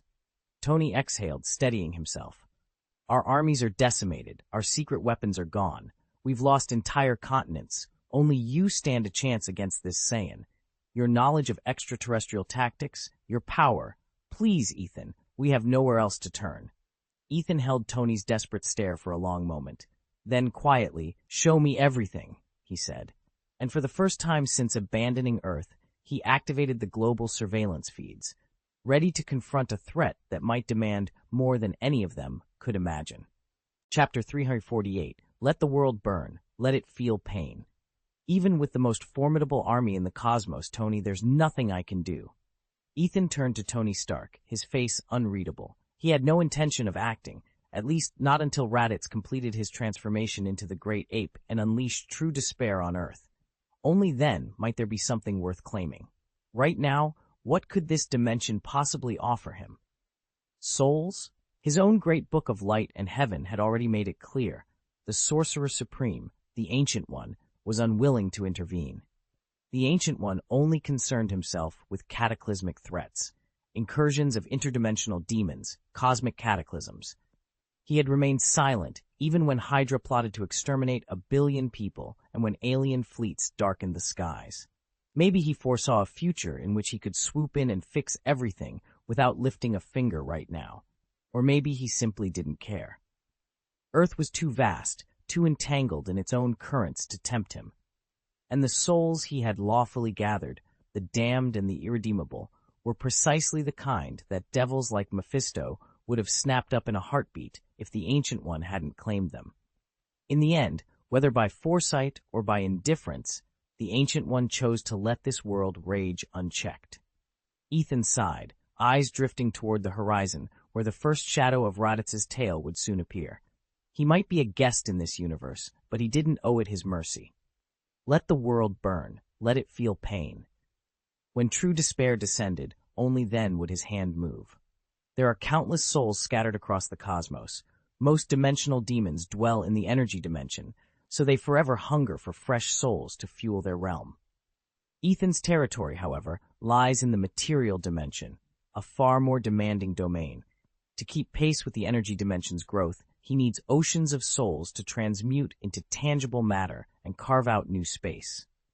The upside is that demons of the material dimension are individually more formidable than their energy-bound counterparts. The downside is that expansion is brutally soul-hungry. Ethan's plan was as bold as it was coldly logical. He would approach Odin with an offer. In exchange for Ethan's aid in restraining Hela, the death goddess imprisoned in the underworld, Odin would hand over that very realm for Ethan to absorb. And if Odin himself should perish, Ethan would simply release Hela at the critical hour to rescue Asgard, only to consume it afterward. Would the disappearance of two of the 9 worlds unbalance Yggdrasil's cosmic order? To Ethan, it was beside the point. He wasn't a warmonger or revolutionary. He was nothing more than a stranger seeking to seal a contract in the grand ledger of the universe. Every dimensional demon would be drawn to the 9 worlds' unique material dimension, and Ethan was no exception. To him, Earth held no value beyond the souls it harbored. Whether he intervened today or tomorrow mattered little. Sooner or later, he would set his plan in motion. After all, nothing thrilled him more than watching a world burn, feeling its inhabitants writhe in pain, and ultimately teaching humanity the bitter lesson of gratitude. His opening move came in the form of Raditz's arrival on Earth. Under Ethan's subtle guidance, the Saiyan warrior descended upon America, leaving devastation in his wake. Cities fell, governments collapsed, and chaos reigned, just the spectacle Ethan desired. When Tony, Emperor of the Martian Empire, learned of this carnage, he summoned Ethan without anger, but with urgent concern. "Why provoke such destruction?" he demanded. "I command the strongest military force in the universe. I am responsible for billions of Martians. How can we afford to incite the Saiyans?" Ethan offered a calm, almost bored smile. "Do you really think their vengeance will stop at Earth?" Tony's face drained of color. "But you cloaked Mars's atmosphere so no one could detect us. The Saiyans' Bach technology is light years beyond ours. What if they pierce your disguise and come for us next? If they discover Mars's true nature, what hope will my empire have?" Silence fell between them as the weight of those words sank in. The fates of 2 worlds now teetered on the edge of an interstellar war, one that Ethan had only just begun to provoke. "I can't risk my people." Ethan fell silent, his composure shaken. After a long pause, he finally asked, "Your people, they're just your company's staff and clones, right?" Tony shook his head. "No. They're a new kind of human, Martians born in our labs, synthetic beings built from human DNA spliced with Martian, Asgardian, and Hulk genes. They reproduce naturally, without changing species, and each one can transform into a red Hulk." Ethan's brow furrowed. "How is that even possible? Is it magic?" Tony hesitated, then remembered the astonishing display of Ethan's own sorcery. If magic played a part, anything was conceivable. And yet, the thought was terrifying. An army of Hulks at his command. When Ethan left Mars, the hybrid colony numbered just 1,000. Now he'd returned to find more than 10,000. Granted, Martian physiology mirrors Earth's, only with a longer adolescence and lifespan, thanks to the extremis virus perfectly integrating Asgardian longevity. Still, only those first 1,000 had reached full maturity and combat readiness. The rest were only now coming into their powers. No one, whether toddling infant or hardened warrior, is allowed near the front lines on Mars. Even the youngest Martian, untransformed, could rip an Earthling limb from limb, and once transformed, might tear a dinosaur apart with nothing more than bare hands. Such raw power, however, is kept safely at home. Every building on Mars, from soaring spires to subterranean vaults, was forged from vibranium Ethan himself conjured through his original transformation magic. These structures shrug off the seismic force generated by triumphant Martian blows. Even their clothing is woven from vibranium fibers, ensuring every citizen is protected in day-to-day life. Among them, a select few are known as the Mars Super Soldiers. Through an advanced human transformation process, vibranium atoms have been fused into every cell of their bodies. Their strength eclipses that of ordinary Martians, elevating them to the ranks of warriors and generals within the Martian Empire. But those days are gone. Now, Ethan reigns without restraint, allowing his people to grow ever more feral. After all, how else can he reap the souls of comrades whose might makes them virtually immortal? He has proclaimed his domain the place of death, himself both emperor and god, master of life, master of death, watching over a world he alone can shape and destroy. Ethan ended the call with Tony and settled back into his chair, letting his thoughts drift over the strange hierarchy of divine patrons he'd encountered. There were part-time creators and death gods, sun gods and moon goddesses, each one hungry for worship, each convinced that every believer's soul was their own personal treasure. In that myriad of claimants, Mars and Venus had become little more than fertile pastures in which they could graze at will. Lately, Ethan had been weighing the idea of pledging himself to one of the 5 big players, Korn, Nurgle, Tzeentch, Slanesh, or even the Emperor. None of them cared about mere numbers. They dealt in raw potential. As long as a believer used their power, their worshipped soul flowed straight into the sponsor's vault. 100 million souls are nothing compared to one truly potent soul, he reminded himself, but high-caliber souls are infinitely harder to come by. He tapped his fingers on the desk. Power and soul were mirrors of one another, each amplifying the other.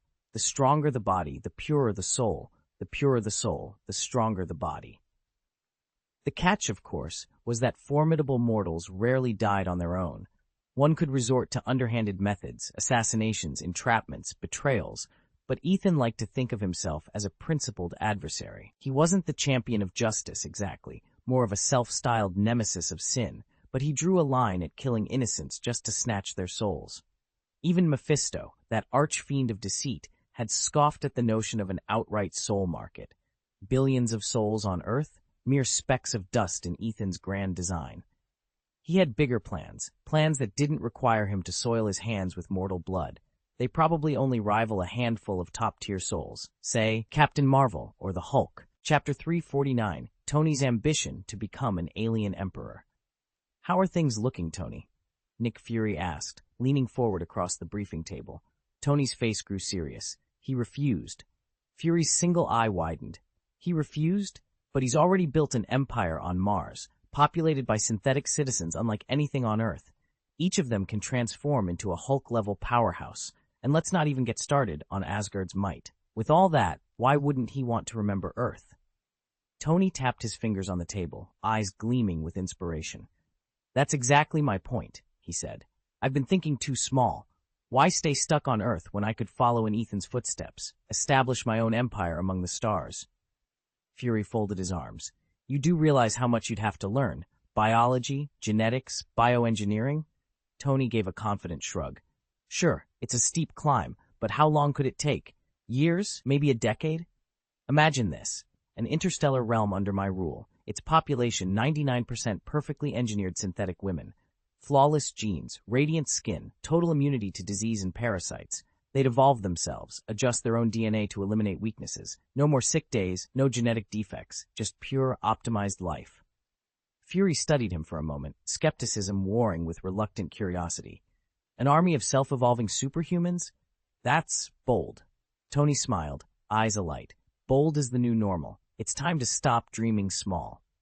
Tony could see the next frontier, a purely photosynthetic synthetic human. No breathing, no eating, no waste. Biologically, it was revolutionary. But the real hurdle lay in resource allocation. On Earth, 0.01% of the population consumes 99.9% of the resources. The other 99.99% scramble for the scraps. They're like billions of sardines packed into filthy tin cans, helpless, insignificant. Even if one of those sardines crowned itself king, it would still be just a single sardine. Until now, Tony had never fully grasped how vast or how skewed resource control could be. Then came Ethan and the aliens, shattering his old limitations. Ethan, younger than Tony, had already proven it was possible for a single individual to command an entire planet's wealth, even marshal an empire in their personal service. That audacious feat was not just a dream, it was Ethan's reality. It was precisely the destiny Tony had yearned for. But ambition alone wasn't enough. Tony understood that conquering a new world and manufacturing synthetic humans required more than genius. It demanded resources on an unimaginable scale, and that, he realized, would be his greatest challenge. It doesn't take much to give a synthetic human the power to photosynthesize. The catch, everyone assumed, was that to keep it running, you'd still need vast supplies of raw materials. That's why, when Ethan announced his plan to emigrate to Mars, the world's top officials barely batted an eye. They controlled virtually every major resource on Earth, and without their approval, he wouldn't be able to lay a finger on any of it. What they failed to anticipate was Ethan's clever shortcut. Instead of confronting them head-on, he simply veered off the well-guarded route, flew past their patrols in a single sweeping curve, and left their car's taillights shrinking in his wake. His secret, forbidden sorcery. With a flick of his will, mud turned to food, raw elements coalesced into fuel, every essential resource sprang into existence at his command, limitless and free. Tony, stunned by the display, finally shook himself back to reality. He glanced around at the blackened debris where their convoy had tried and failed to follow. "All right," he said, voice steady, "let's start by clearing out this scorched wreckage." Ethan had always thought of Earth as little more than a constantly renewed rubbish heap, but it was still his home, and he wouldn't stand by while Raditz, the Saiyan warrior, tried to burn it to cinders. "Veronica, restrain the Hulk!" Tony Stark ordered Battlestar. At his ND, Battlestar unleashed a devastating barrage on the Green Goliath. By all rights, the Hulk should have been obliterated, but Tony clung to hope, convinced there was still a chance.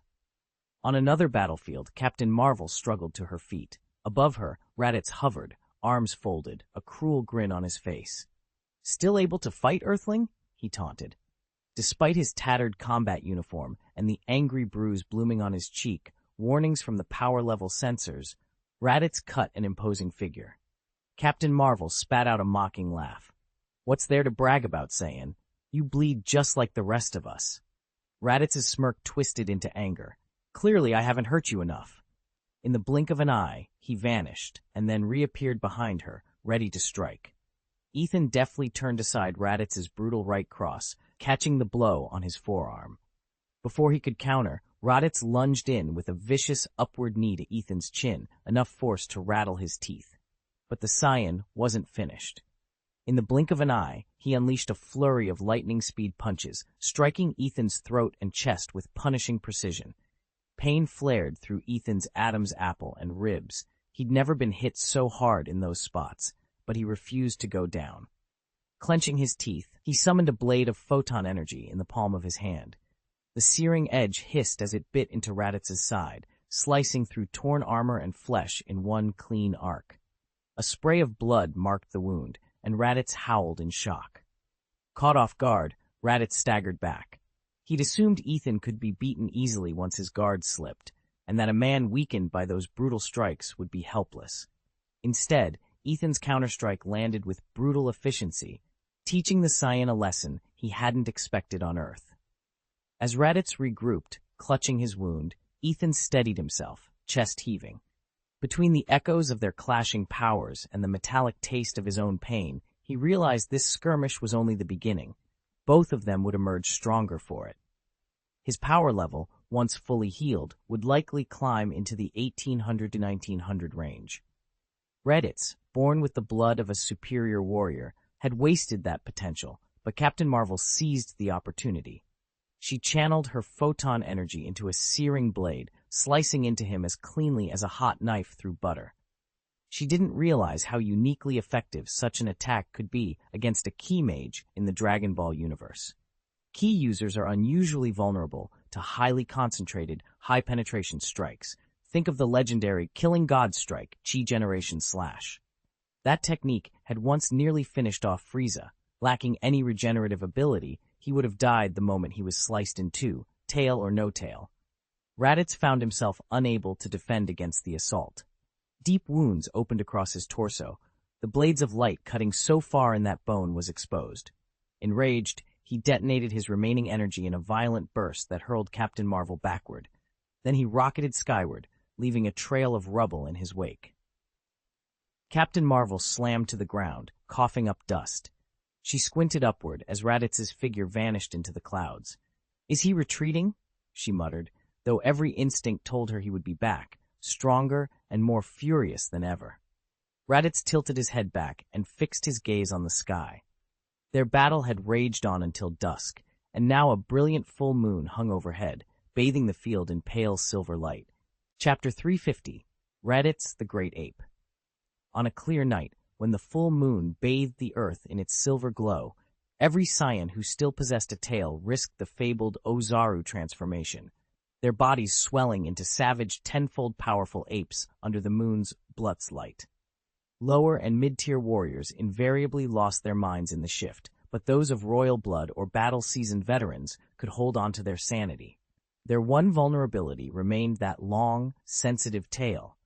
Grasp it, and the Ozaru would be forced to their knees. Sever it, and they'd instantly revert to their humanoid form. Raditz stood on the rocky outcrop, lifting his gaze to the glowing orb above. A low rumble grew in his chest as the Blutz energy reached him, and his muscles bulged through the fabric of his battle armor. First one shoulder guard split clean off, then the chest plate cracked, finally tearing apart under the pressure of his expanding frame. He remained fully coherent, however, proof of his elite status among Saiyan warriors. Below, Tony Mendoza watched in awe, his scanner whirring to life. "Veronica, mark the coordinates and record the fragment patterns," he ordered. The shattered armor pieces were forged from an alien alloy unknown on Earth, an extraordinary discovery Tony couldn't afford to overlook. As Veronica jotted down the data, Raditz let out a growl that echoed across the canyon, a warning that this night's battle was only just beginning. Ethan's heart pounded as he watched, disbelief etched on his face. No one was certain a Saiyan's transformation could be triggered, and yet here it was. In a blinding flash of golden energy, Raditz's body convulsed and expanded, fur sprouting all over his hulking form. When the light faded, a colossal silverback gorilla stood where Raditz had been. Tony Stark let out an incredulous whistle. "Oh my God!" Captain Marvel staggered back, her eyes wide. "Oh my God!" Nick Fury simply stood frozen, his expression somewhere between awe and terror. At least 18 meters tall, nearly 60 feet, the beast towered over them all. To put that into perspective, when Vegeta once transformed into an Ozaru, his hand alone was nearly as long as an adult human's torso, placing his height around 30 meters. But because ape hands are proportionally thicker, experts estimate Vegeta's true height at closer to 20 meters.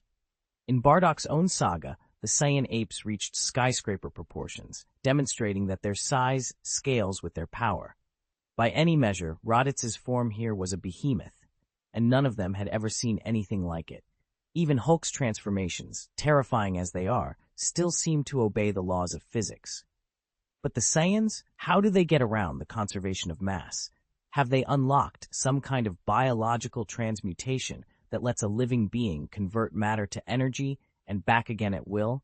Tony Stark can't shake the thought of Saiyan bioengineering, this breakthrough that allows mass energy conversion on a cellular level. Yet what practical advantage does sheer bulk really offer? Captain Marvel finds herself asking the same question.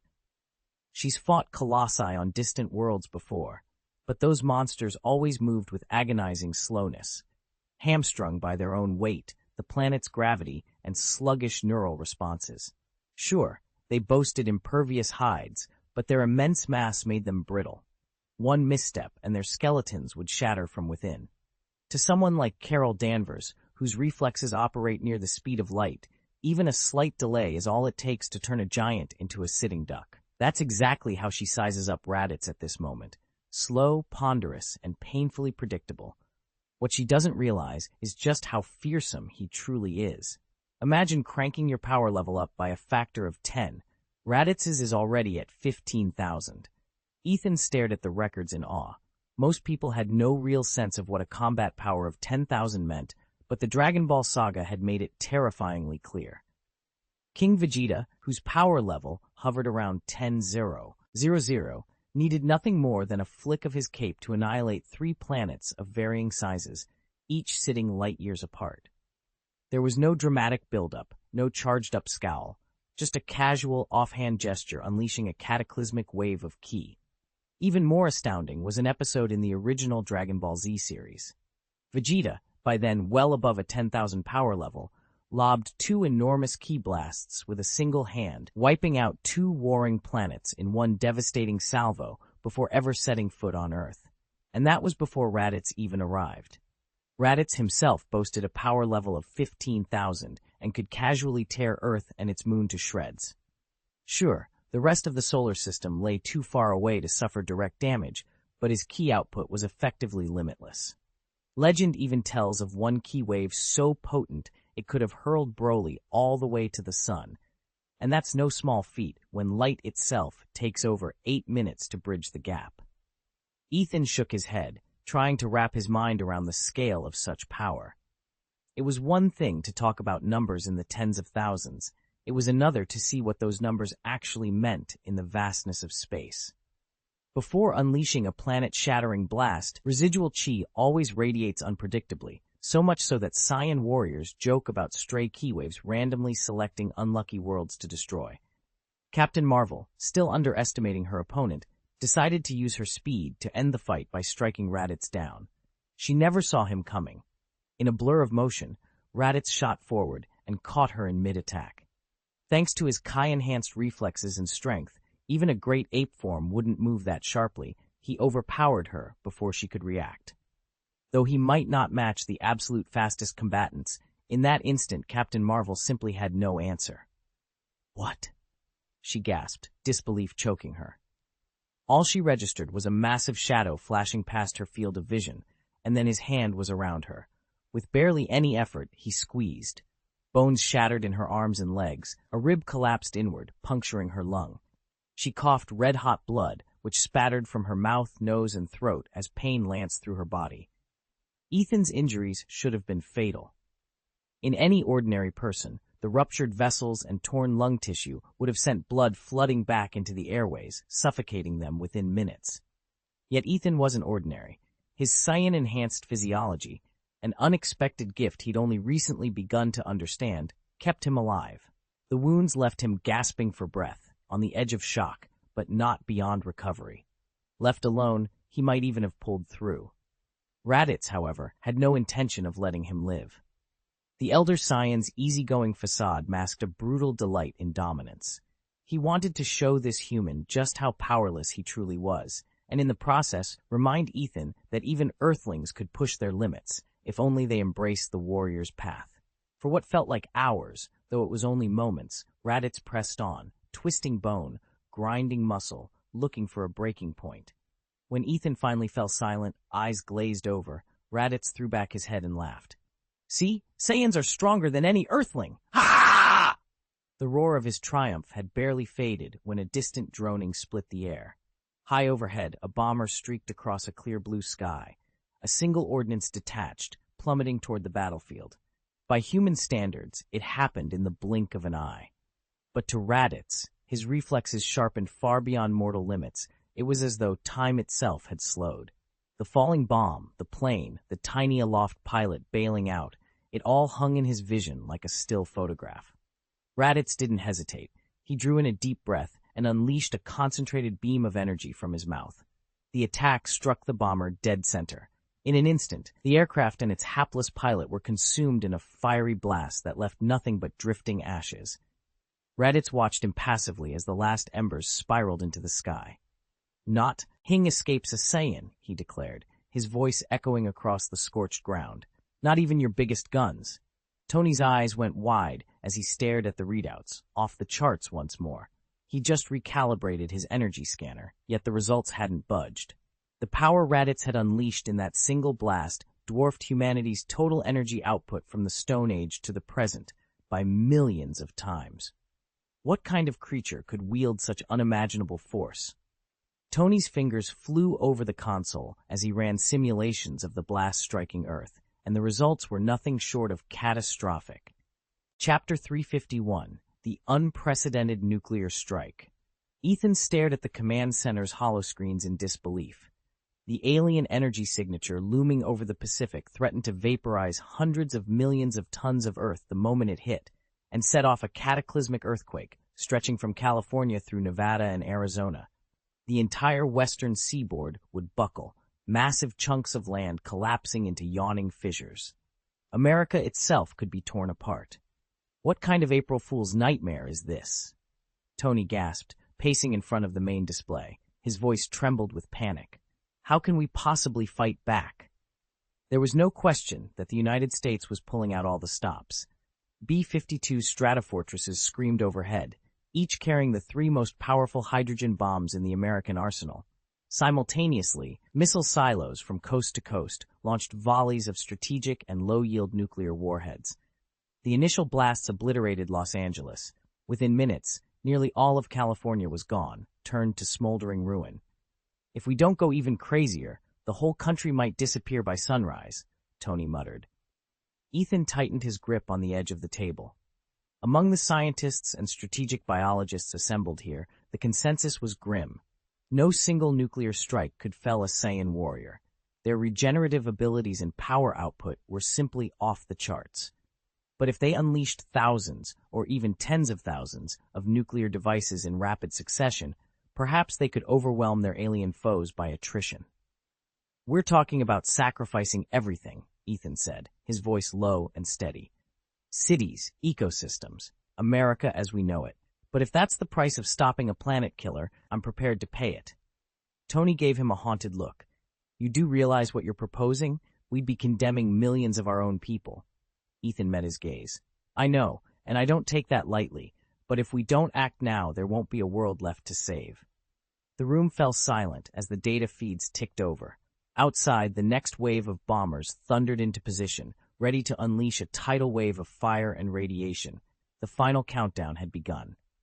No matter how mighty the Saiyans may seem, they are still living beings, and all living things must obey the laws of physics. No life force is inexhaustible or immortal. There is no such thing as a perpetual motion machine. What matters now is whether Ethan has the resolve to see this through.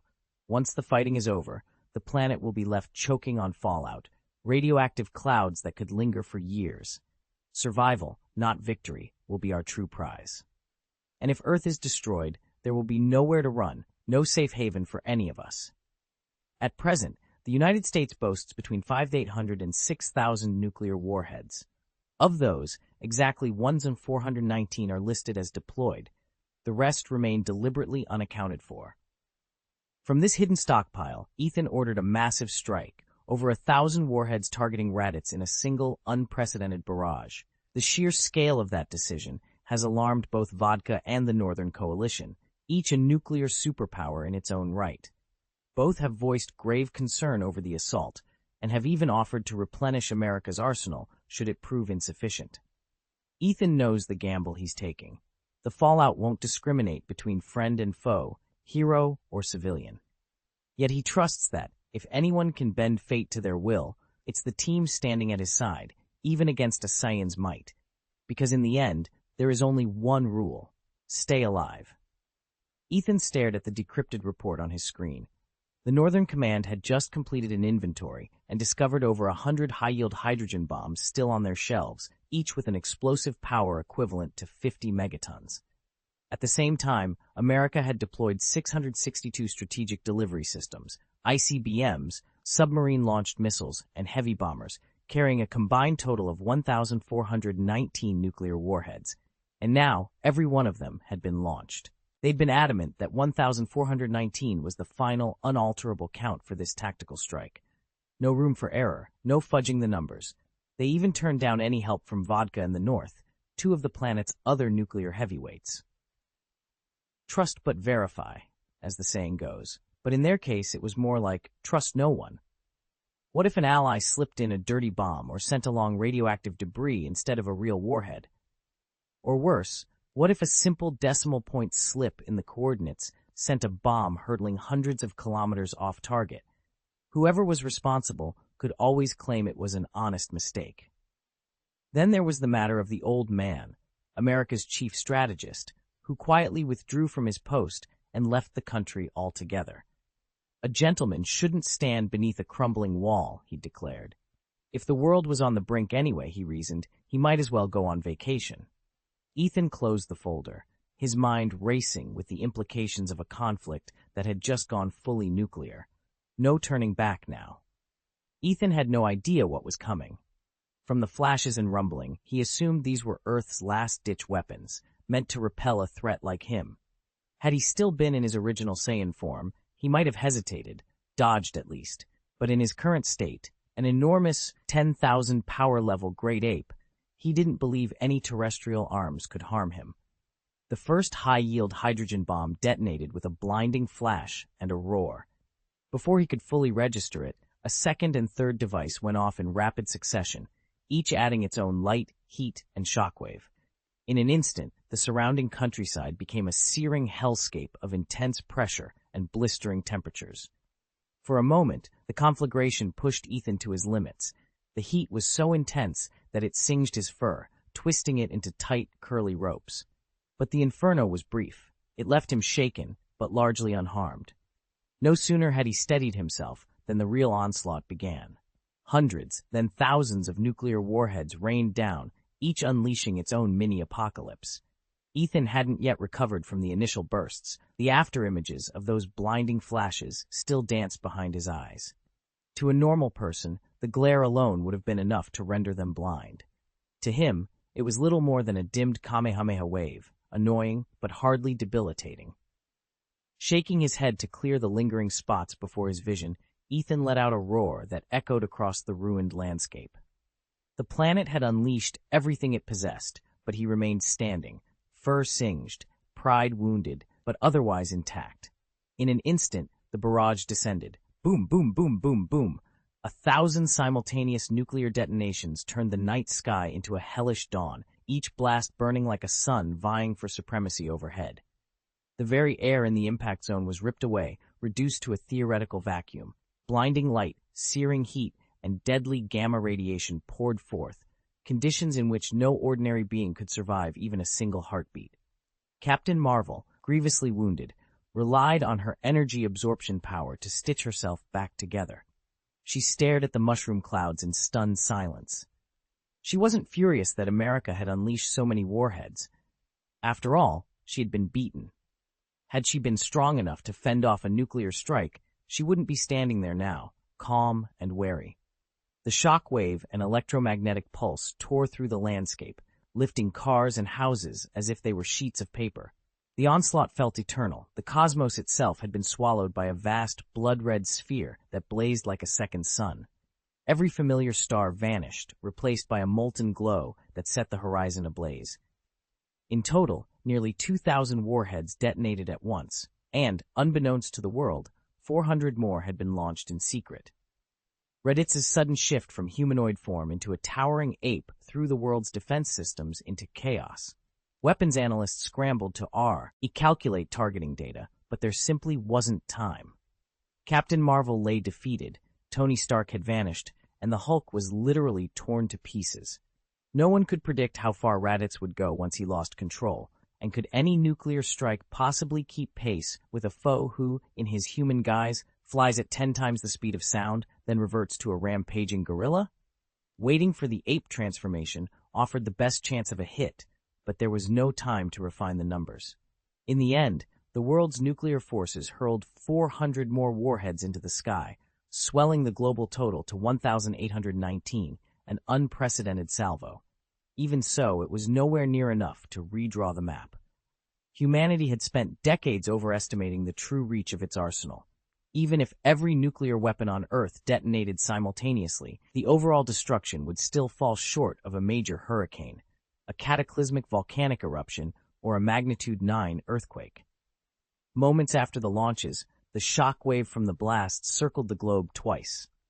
Instruments in Brazil registered the low-frequency roar. Across every altitude, satellites flickered and then fell silent. In the underground command bunker, Ethan pressed his hand against the cool metal console and watched the countdown timer tick ever lower. All that remained was a single question. Would it be enough to stop Raditz, or had they already lost the planet? When the blinding firestorm finally cleared, Raditz was still standing, completely unharmed. He cracked a disdainful smile. Is that the best you can do? Without a second thought, he refocused on his true quarry, Captain Marvel. All the stockpiled nuclear warheads meant absolutely nothing against him. At most, they stirred up a little dust. Chapter 352, The Earth's depths run too deep. Ethan realized from the very beginning that a nuclear strike against Raditz was doomed to fail. Only he understood how monstrously powerful Raditz had become. No array of warheads, no matter how many, could truly harm him. Even if humanity unleashed every bomb in its arsenal, it wouldn't damage Raditz more than it would a lesser hero like Captain Marvel. Amid the mushroom clouds and flashing light, Carol Danvers staggered back to her feet, her eyes blazing with defiance. "Nick," she shouted, reaching out toward the looming figure of Raditz. Nick Fury, crouched just behind her, already knew the truth. Carol was hopelessly outmatched. Raditz's strength had grown beyond anything they'd faced before. If she stayed to fight, she'd be killed, and with her fallen, Earth would lose its brightest defender. Fury seized Carol's arm. "Carol, fall back. Now. You're our only hope." Retreating across the scorched battlefield, Carol cast one last glance at the towering Saiyan warrior. Even she understood that raw power alone wouldn't beat him, but she vowed not to give up. Not far away, a hidden group of anxious onlookers watched in growing dread. The Skrull refugees Fury had vowed to protect. They had taken sanctuary on Earth, pinned their hopes on Nick Fury and his Avengers. Now, when even Captain Marvel was helpless, they found themselves trapped between a planet under siege and an enemy they couldn't hope to face. They whispered among themselves, fear shading every word. They could neither fight nor flee. Earth was their only refuge, and it was already breaking under assault. As Raditz advanced, the Skrull's silent prayers for salvation went unanswered. The depths of the crisis had proven far deeper than they, or anyone, had ever imagined. It would have been so simple to evacuate the Martian refugees aboard Emperor Ethan's flagship, but Ethan was far too indifferent to give them a second thought. Now Loki stood alone in the command chamber, haunted by that oversight. "Why has no one ever told me about this Saiyan?" he muttered, eyes fixed on the holoscreen. The human sensor arrays had fried the moment the nuclear blast went off. Radiation levels were off the charts. Yet Loki's magic pierced the fallout like glass. He watched in growing dread as Raditz strode from the charred crater unscathed. His power flared in waves, incandescent and raw. When had Midgard become so perilous? And if a battle-hardened Saiyan wasn't enough to keep a god up at night, there was still Captain Marvel, someone Loki knew he couldn't contain without resorting to the Mind Scepter. Damn, this guy is on an entirely different level. As Raditz's might eclipsed every expectation, Loki felt his grand designs for Midgard dissolve. Conquest no longer seemed possible. Now the only question was survival. What would this Saiyan do next? A sharp voice broke into his thoughts. "Sir, Hydra doesn't have a spaceship." Agent Sitwell hovered anxiously at Loki's shoulder, and for the first time in eons, the god of mischief found himself without a plan. Thanks to Captain Marvel's intervention, resurrecting Pierce and Crossbones, he had seized the title of Hydra's supreme commander. While Loki pulled the strings of the other Hydra leaders, none bent to his will more readily than Sitwell. What Loki failed to realize, however, was that the shield Quinjet could travel beyond the atmosphere. An ill-fated jump through a wormhole had once stranded Thor and his allies on Sakaar, and it was that same Quinjet that eventually carried them home.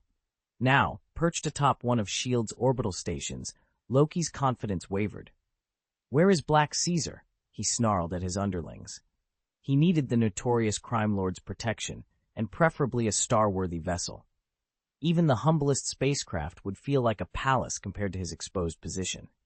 Far below, in the mist-shrouded peaks of Kunlun, mystics gathered around an ancient altar.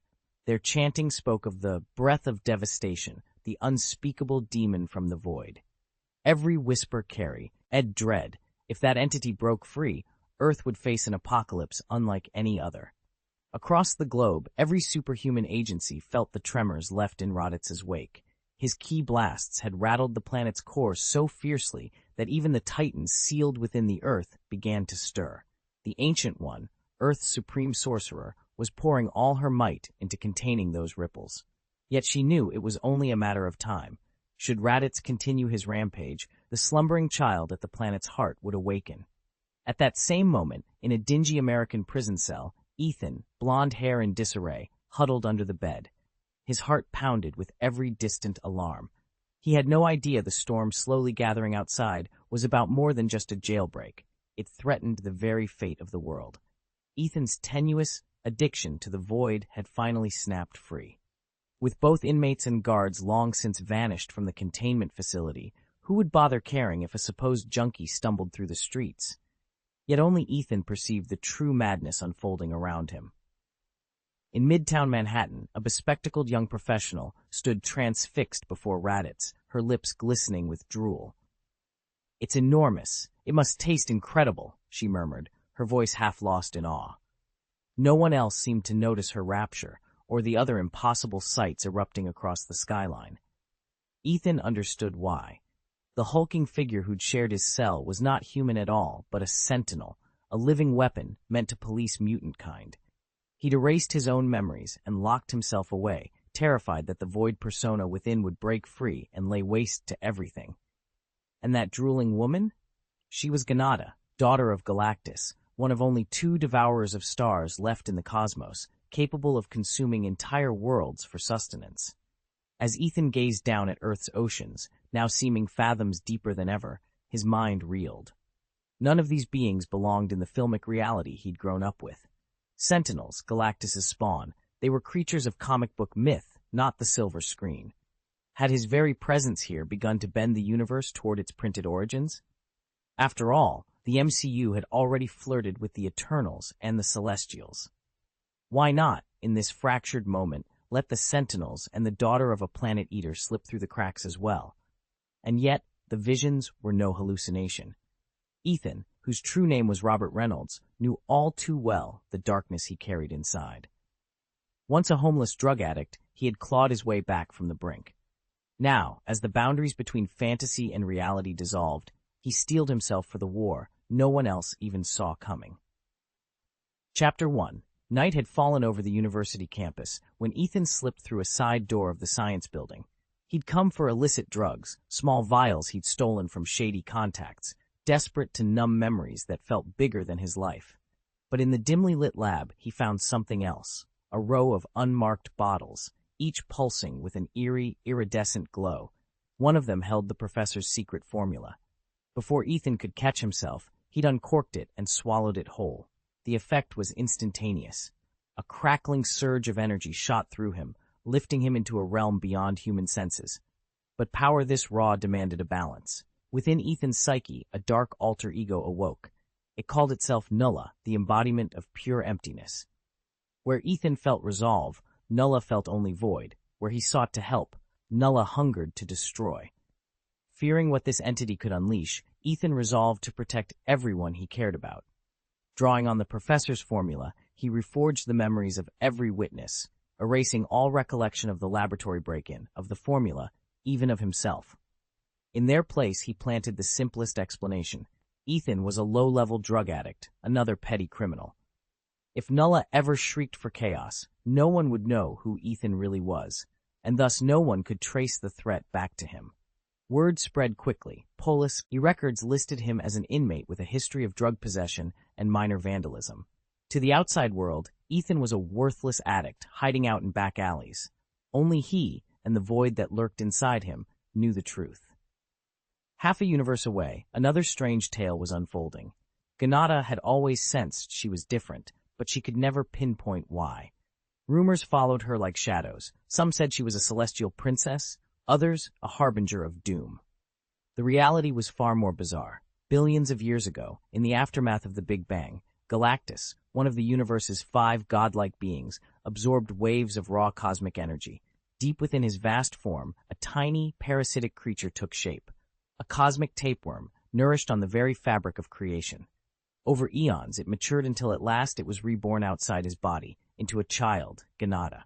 Her earliest years were peaceful until she began to exhibit strange powers of her own. Unwittingly, she manifested the same cosmic tapeworm within her essence, and inexplicable catastrophes followed in her wake. Stars dimmed, planets shuddered, and entire fleets fled at her approach. Terrified, Ganada sought out her father for answers. It was then Galactus revealed the truth. The creature she feared was not a parasite at all, but her own progeny, an echo of herself born from primordial energies. Rather than devouring her, it was a part of her destiny. Armed with this knowledge, Ganada prepared to face her dual nature and claim the legacy that was hers by birthright. Two souls, one forged by stolen science, the other by ancient cosmic forces, now stand on a collision course. Ethan, haunted by the void within, hides behind a mask of criminal infamy. Ganada, daughter of Galactus, carries the miracle and terror of creation itself. Their worlds are destined to clash, and when they do, neither emptiness nor stardust will remain untouched. Chapter 7. Deep Waters and Brutal Showdowns. Ethan stared at the holoscreen, trying to untangle the implications. So she was pregnant, shouldering motherhood without so much as a partner in sight. Ganada's true strength remained a puzzle. All anyone knew was that she possessed an insatiable hunger and wielded a strange tableware device, capable of converting any form of matter into pure energy before she devoured it. Rumor said it was a gift from the devourer of planets himself. Then there was Kunlun, presumed to be the legendary dragon Shou Lao, although he wasn't a dragon in the strictest sense. Whatever the case, today's Iron Fist lineage didn't seem directly affected, whether it was Danny Rand, one of the least reliable inheritors, or his own father, and maybe even Wu Wenming, the most powerful female Iron Fist in recorded history. The threads were tangled, the stakes enormous. Ethan decided it was wiser to keep his distance. These were waters far too deep for him to wade into. Still, as he weighed his options, a thought nagged at him. If legends like Ganada and Shou Lao were already in play, how could he possibly hope to recruit figures like Vegeta, Nappa, or Frieza down the road? The gamble felt increasingly futile. In hindsight, launching the Tau T army's invasion of Earth sooner, before these heavyweights could stake their claims, would have been the smarter move. With his strategic frustrations mounting, Ethan sought distraction elsewhere. He switched to a live feed of Captain Marvel's clash with Raditz. From the first moment she crossed beams with the Saiyan warrior, it was clear she was outmatched. Raditz's brutal strength smashed through her defenses, each charged punch and tail swipe driving her back, shredding her suit, and leaving deep gashes across her armor. She hit the ground under the torrent of blows, then forced herself to her knees just in time to take the next punishing strike. Her crimson and gold costume was torn to tatters, her skin bruised and bleeding, but still she tried to rally. Raditz merely grinned and pounded her again, relentless as a thunderstorm. Ethan watched, grimly fascinated, as the heroine foe ucked desperately for breath beneath the unending barrage. The battle was a stark reminder. In this chaotic new order, only the strongest endured. And for now, even the brightest champions could be shattered in an instant. Chapter 303, Raditz is speechless. Nick Fury hardly flinched at the rising radiation levels, but watching Captain Marvel absorb punch after punch from Raditz tore at his heart. Being a level 10 agent didn't make him indifferent. He might casually shred someone else's umbrella in a storm, but he'd fiercely protect his own. And right now, Fury felt helpless watching Carol Danvers struggle. Raditz's power had skyrocketed into the tens of thousands. Even without channeling his ki blasts, the sheer force of each blow was on par with continental plates colliding, or the very asteroid that wiped out the dinosaurs. After that first impact, Captain Marvel knew just how dangerous he'd become. Yet she stood her ground. In her binary form, Carol converted the brutal kinetic energy into her own reserves, but her cosmic energy could only absorb so much. Every strike that overflowed her capacity translated into real damage. Against any other opponent, she'd never be in this position. Binary form was peerless in offense, but it offered virtually no defense. And today, against Raditz, that weakness had never been more apparent. Binary form was supposed to be Captain Marvel's ultimate spear and shield, but against an otherworldly invader like Raditz, it was proving devastatingly inadequate. No one understood why the Omni Agency hadn't rolled out an upgraded version by now. Straining every fiber of her being, Carol Danvers attempted to absorb the crushing kinetic force of Raditz's punches so that his casual blows wouldn't obliterate Earth's surface. Each impact reverberated through her bones, and despite her best efforts, her agonized cries echoed across the battlefield. Watching Carol fall under Raditz's onslaught, Tony Stark launched his nanotech suit on a kamikaze run. The self-assembling armor swarmed around Raditz's legs, attempting to entangle him, while the orbital defense station ignored its own vulnerability to lock on fire and unleashed a massive plasma jet. The blast streaked through the sky, but Raditz barely flinched, his fierce black eyes never betraying a hint of concern. "No more hesitation," he growled, brushing aside burning metal and sizzling missiles as if they were mere annoyances. When even a tactical nuclear strike failed to halt him, two of the world's nuclear powers, codenamed Vodka and North, decided to act without waiting for U.S. approval. Their intercontinental missiles, each armed with multi-warhead nuclear payloads, launched simultaneously, their coordinates locked onto Raditz's last known position. At the same time, both nations raced to assemble new hydrogen bombs, with yields far exceeding anything weapons designers had ever attempted.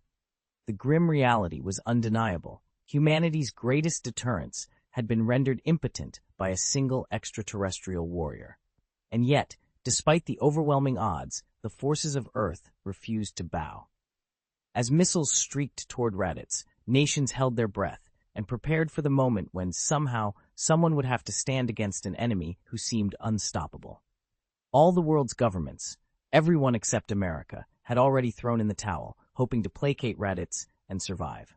After their nuclear strikes fizzled out, they realized humanity was teetering on the brink of extinction, and that their fate now hinged entirely on Raditz's next move. No one wanted to die. Mushroom clouds bloomed around him like twisted fireworks, but Raditz stood unmoved. His key barrier shrugged off the radiation, and even if some fallout seeped through, his cyan body, especially when he unleashed his great ape form, would shrug it off entirely. Instead, he casually watched Captain Marvel hold her ground. A slow grin spread across his face. "I didn't think anyone left on Earth could still fight," he said, voice calm and confident. "But it won't matter. We Cyans are unbeatable." He slammed his boot into the cracked earth. Captain Marvel roared in response, channeling the shockwave into her legs and rocketing herself upward. In a blur, she delivered a blow to Raditz's jaw at her, nearly the speed of light. Raditz rocked back, stunned for the first time, though his body felt no real pain. Captain Marvel spun into a photon-charged drill, the tip of her form glowing brilliantly, and began sawing away at the underside of his chin. Raditz snarled, seized her by the waist, and flung her aside like a rag doll, several of his rigid Saiyan hairs tearing free in the struggle and falling to the scorched ground. Captain Marvel refused to give up. Time and again she rocketed toward Raditz, her entire form compressed into a drill of pure photon energy, spinning at 1,000,000 revolutions per second. There was no way she couldn't punch straight through his body. Raditz stared up, about to unleash his mouth blast, when a thunderous voice cut through the air. "Hulk!" Before he could brace himself, a towering green giant leapt down and landed squarely on his head, raining blows in a wild fury. Each punch sent a buzzing ache through Raditz's skull, a sensation he would later recognize as Surtur's signature treatment, though even so, Raditz was leagues stronger than Surtur could ever hope to be. Shaking his head in disbelief, Raditz shrugged off the Hulk's weight and flung him aside. Then he gathered his ki into a single searing wave. Why, he wondered, hadn't that overwhelming power finished the Hulk off? With nearly twice the combat strength, Raditz expected any opponent to fall long before now. Ethan barely had time to register the change before Raditz's ally Hulk shuddered and stretched, his already massive frame growing even larger and more muscle-bound in an instant. Raditz's eyes widened as he felt the familiar itch and tingle of a power surge. Hulk was stronger than ever, but there was no time to gawk. A deafening crack of thunder split the sky, and in the next heartbeat, Thor materialized, twin hammers in hand, each wrapped in crackling lightning and rippling gravity fields. "Saiyan, prepare yourself," Thor roared. The thunder god himself seemed surprised by the raw energy coursing through him. He staggered under a sudden flood of divine might, shattering the seals Odin had placed on his power. Blue hellfire flared around him once more, but this time it burned brighter, fueled not by trapped souls, but by Thor's own godly energy. Hellfire, lightning, and gravity coalesced into a living storm around him, magnifying his strength to unheard-of levels. Ethan couldn't help but smile. If Thor could wield this kind of power, imagine what he'd do once someone taught him to manipulate magnetic fields. With a thunderous battle cry, Thor swung both hammers in a crushing double blow aimed at Raditz. The Saiyan met the attack head-on, sidestepped at the last second, coiled like a spring, and unleashed a single bone-shattering punch. Thor vanished from view, launched like a projectile at supersonic speed, until he slammed into the frozen wastelands of the North Pole in a blizzard of ice and snow. The impact hollowed out a crater in the ice sheet, and for a moment the world fell silent. Then, the only sound was the howling wind over the barren white expanse. Ethan's heart sank as Raditz unleashed his devastating mouth cannon. The beam scorched through the Earth's crust for thousands of meters, burying the Hulk in an underground tomb. Though the Hulk managed to absorb most of the blast, the residual ki energy was far beyond his tolerance. His muscles began to steam and blister under the force. Seizing the moment, Thor and the Hulk clamped Raditz's arms against his sides. With a fierce battle cry, Captain Marvel struck, driving her glowing fist into Raditz's forehead. The alien warrior's eyes rolled back in agony. He lunged to grab her, but Captain Marvel slid aside, leaving his outstretched fingers to swipe only air. A roar of engines cut through the chaos. From the death radiation zone blazed a motorcycle, its wheels trailing Hellfire, Ghost Rider. Ethan recognized the skull-faced rider instantly, Johnny Blaze, still bound by Mephisto's curse. The tormented spirit of Zatanos pulsed at his chest, the dark artifact that gave him true power. Yet even that relic could not free Blaze from his infernal fate. Ethan frowned. Without Zatanos' soul, what chance did Ghost Rider stand against a warrior like Raditz? He brushed aside his doubts. Ghost Rider leaned low over the handlebars, Hellfire flaring as the bike roared forward. Raditz, blinded by pain and fury, remained locked on Captain Marvel, completely unaware of the fiery newcomer speeding toward the fray. Chapter 354. Ethan can't make much of a difference. Ghost Rider roared forward on his Hell Cycle, flinging his spiked chain toward Ethan. The metal coils wrapped tightly around Ethan's wrist, but try as he might, the flaming chain couldn't budge him.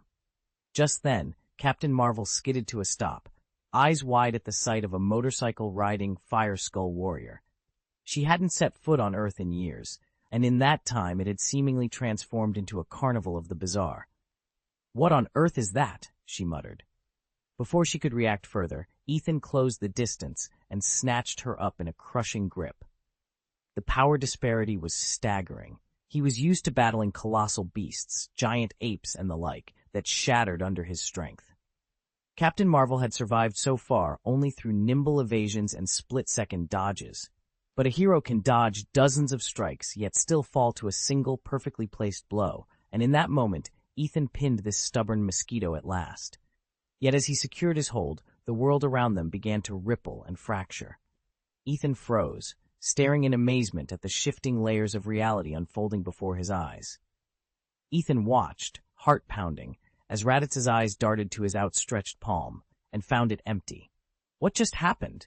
Raditz whispered, disbelief written across his face. Only moments ago, he'd grasped the glowing Captain Marvel artifact. Now it had vanished as if it had never existed. From across the void, the Ancient One, Earth's supreme sorcerer, tilted his head in a knowing smile. Though they stood worlds apart, their thoughts met with crystal clarity. At long last, the Ancient One had made his move.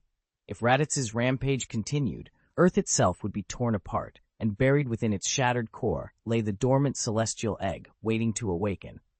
To prevent that catastrophe, the sorcerer had drawn Raditz into a mirror dimension, a self-contained pocket realm that mirrors our universe in every detail, yet cannot affect the real world.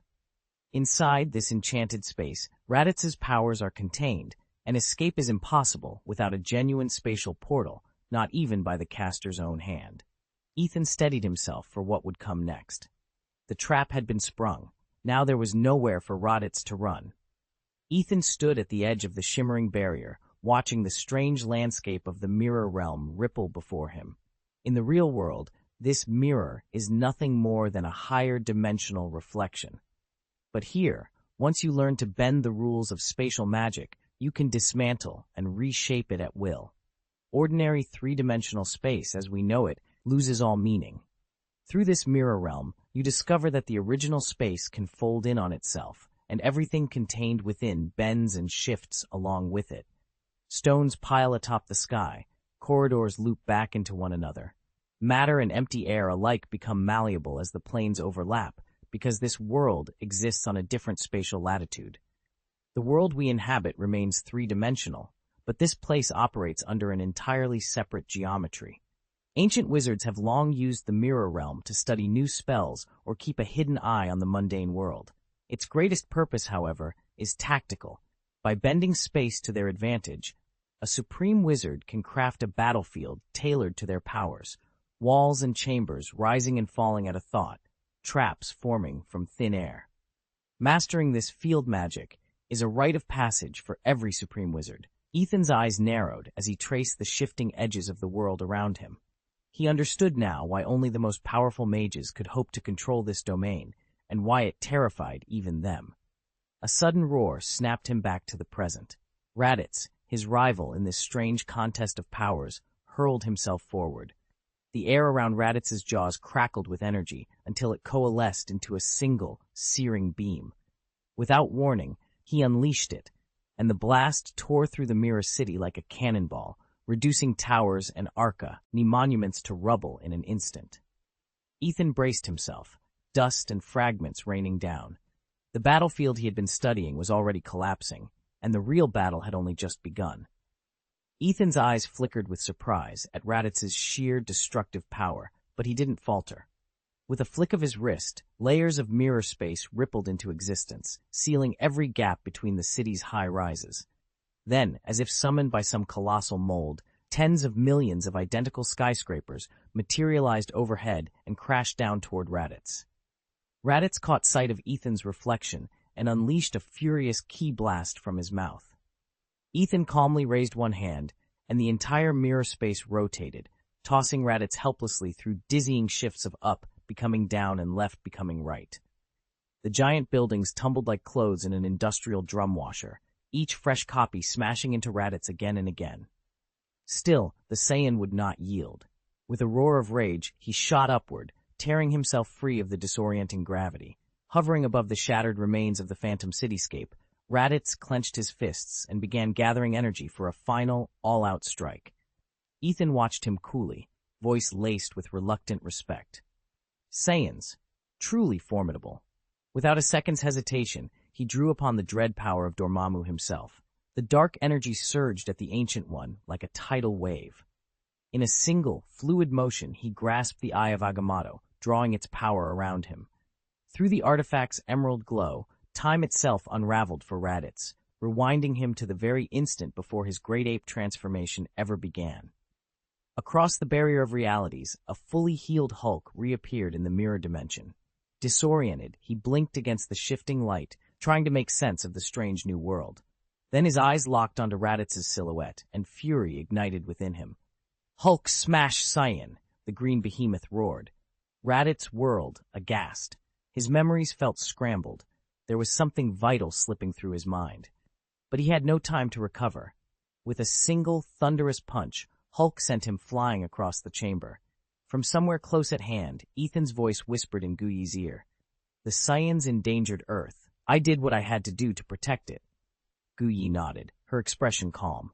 She had deliberately avoided a full-scale assault. Instead, she'd used temporal magic to reverse the battlefield and imprison both Hulk and Captain Marvel within the mirror dimension, ensuring Raditz couldn't call on the moon's power to trigger his great ape form again. With time and the Sorcerer Supreme's stratagem working in concert, Earth was safe, at least for now. From the vantage of the Supreme Sorcerer, whose centuries of experience grant him uncanny insight, it was clear that the moon was the linchpin of Raditz's victory.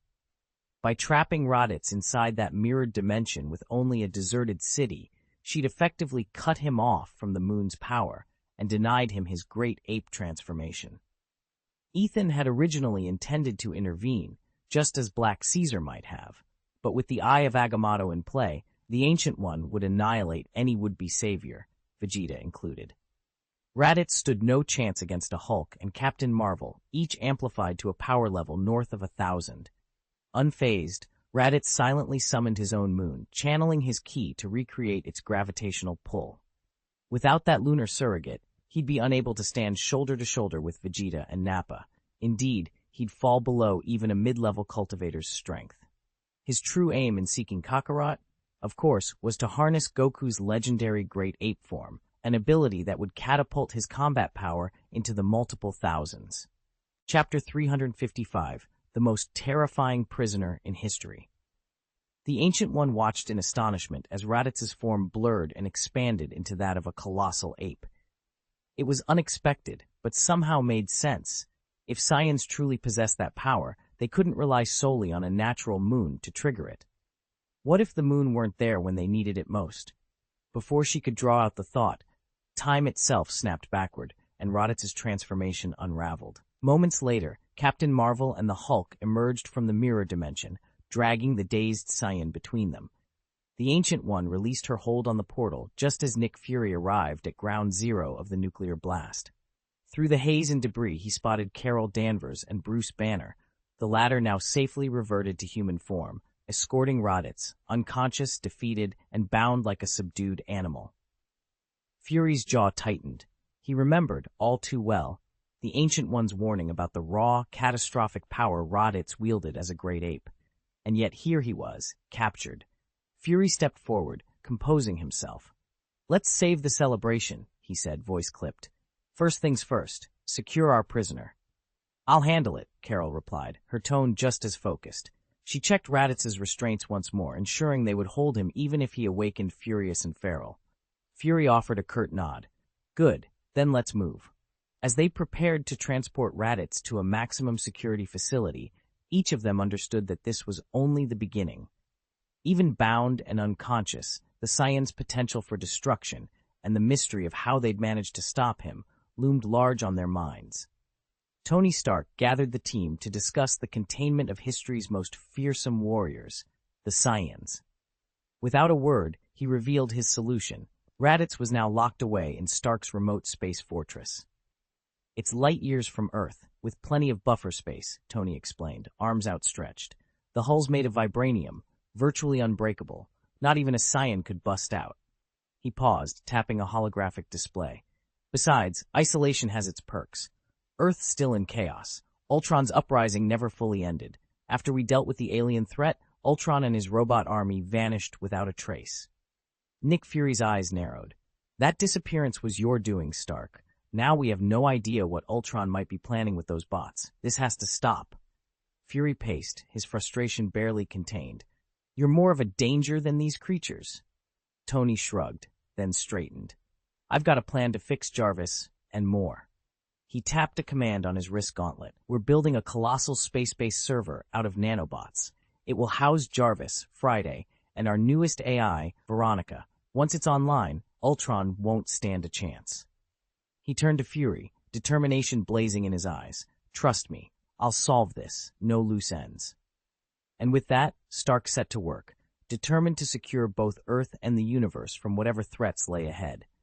Earth's situation was growing ever more precarious, and Tony Stark was running out of options. "And Loki," Tony pressed on, his tone sharp. "We still haven't caught him. What's going on at S.H.I.E.L.D.? How are Hydra cells popping up everywhere?" He jabbed a finger at Nick Fury, silently blaming him for every loose end. Fury's jaw tightened.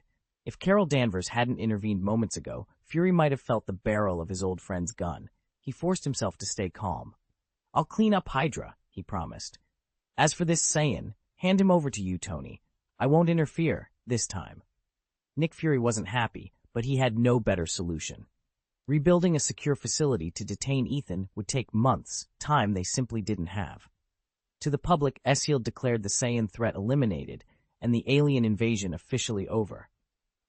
Behind closed doors, though, the world's 5 nuclear powers all knew the truth. Ethan was alive and in custody. They intended to study him, to learn every secret he Saiyan carried. Even the United States, desperate to exploit Ethan's power, stayed quiet. Most of its territory lay in ruins, and whispers of secession were spreading through what remained of the Union. In that fragile climate, no one dared disrupt the uneasy peace by demanding more than empty assurances. So Tony Stark got his Saiyan, and Nick Fury learned that, in this new world, agreements made under pressure were the only currency that mattered. Ethan watched the news tickers crawl across the holoscreens, and the truth stung sharper than any headline. The United States was nothing more than a colossal corporation wearing a national flag. No matter how patriotic its veneer, It operated like a runaway enterprise, once manageable, but now so overgrown that its structure resembled an empire. Every agency, every department, even the highest offices, were packed with boardroom appointees jockeying for power. The twin catastrophes of the Saiyan and Chitauri invasions had pushed this corporate behemoth to the brink of bankruptcy.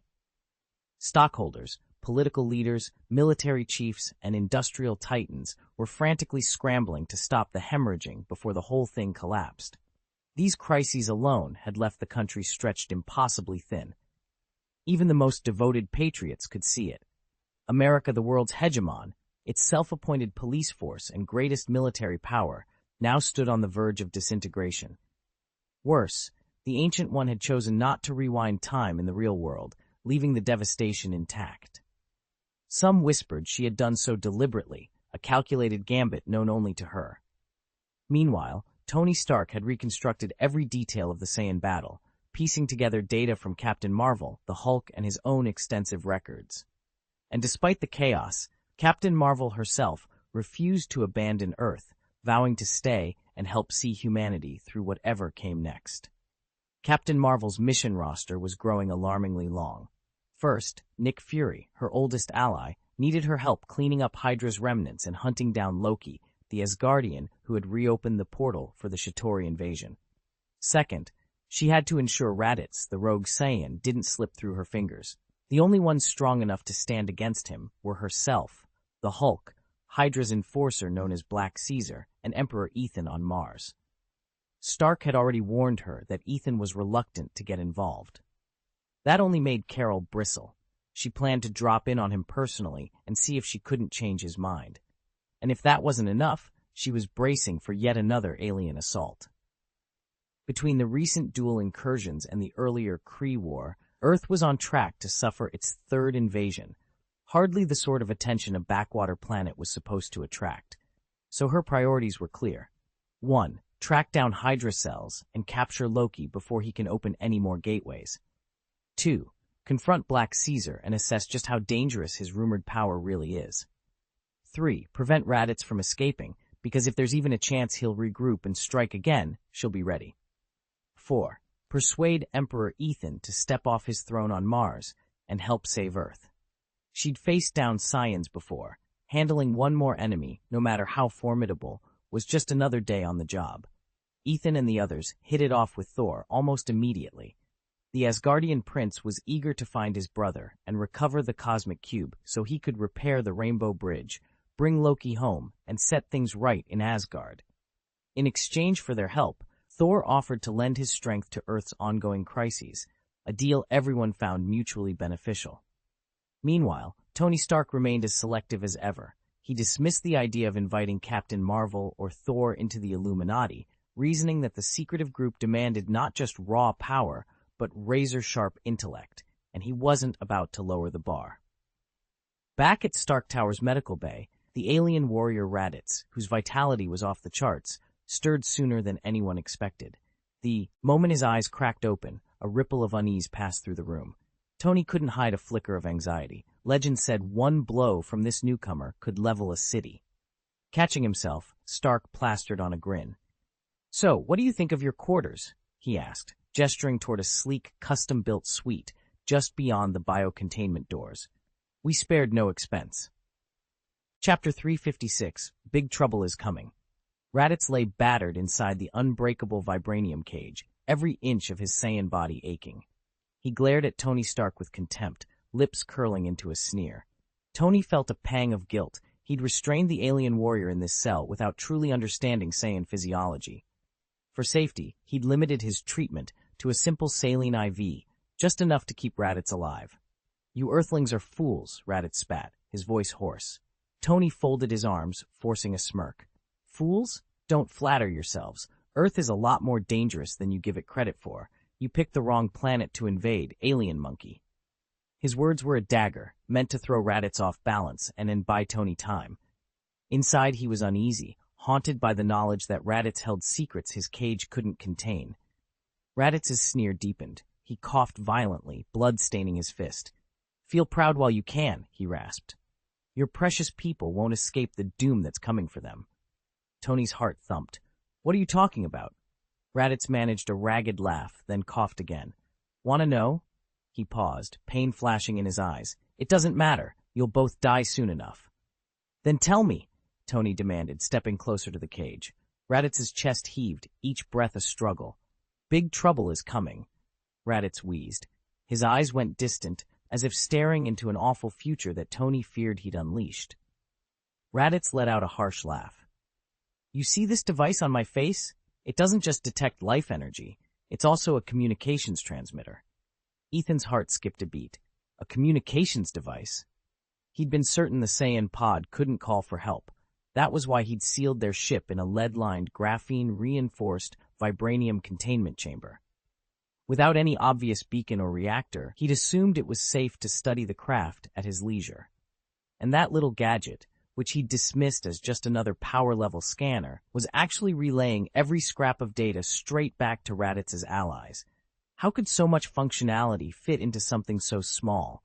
And where was the power coming from? Raditz's lips curled into a triumphant sneer as he watched Ethan's shock. "As soon as I scanned your systems, including the moment you crushed my combat power detector, all that information was sent to my comrades. Your little secure cell won't hold us for long." Ethan forced himself to stand firm as Raditz's laughter rolled across the shattered clearing. The Saiyan's smug grin only sharpened Ethan's resolve. "Your companions?" Raditz teased, folding his arms. "More science, perhaps? It doesn't matter. If I can beat you, I can beat them too." Ethan drew a steady breath, feigning calm. "You're wrong. I may not be as strong as my allies, but they're coming. Soon. They'll reach this planet and rescue me." Raditz shrugged, utterly unmoved. "If they do show up, I'll kill you long before they get the chance." A crooked smile tugged at Ethan's lips. "Kill me? Ha, I never imagined a mighty warrior like me would fall to a loser like you. Yet here we are. And as for Kakarot, I wonder what's become of him." The mention of Kakarot darkened Raditz's expression for a moment before he tossed his head back and laughed. "Earthling, you've held your own far longer than I expected. But don't think this is the end. In 1 year, 2 more Saiyans will arrive on Earth, and they'll be stronger than I am. They'll make me proud by avenging my death." He took a step closer, voice cold and triumphant. "After that, you and everyone on this planet will be wiped out. Nothing but scum in the universe. Enjoy your final moments while you can." "You won't stand a chance against them," Tony warned, voice low.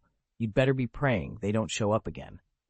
In the Avengers briefing room, Captain Marvel, Thor, Nick Fury, Captain America, and Dr. Banner, all eyes fixed on Stark. When Fury strode in, he wasted no time. "Tony, what did you learn from the Saiyan scans?" Stark let out a heavy sigh. Du once argued against involving the Illuminati in this battle, but with Earth's fate hanging in the balance, Avengers and Illuminati had no choice but to join forces. He straightened in his seat and met each hero's gaze. "We're in deep trouble." "Explain," Steve Rogers said evenly. Tony tapped his wrist console, and a holographic readout flickered to life above the table. "More Saiyans are on their way, far stronger than the one we just fought. They're mobilizing a strike team of fully powered warriors. Their power levels will make the last guy look like he was on vacation." Thor's hand tightened on his hammer. Banner's eyes widened. He'd barely kept control during the previous encounter. Fury leaned forward. "How certain are you?" "I intercepted their communications," Tony replied. "They're organized, they're ruthless, and they'll flatten any resistance." Carol Danvers swallowed. "We barely survived last time. That fight almost leveled a continent." Banner nodded slowly. "We got lucky. There was no scientific explanation for how we won." Steve exchanged a grim look with Carol. "If luck's run out, it'll be the end of the world as we know it," Tony finished. Fury stood and surveyed the room. "Then we plan, we train, we build defenses. Because next time, we can't rely on luck."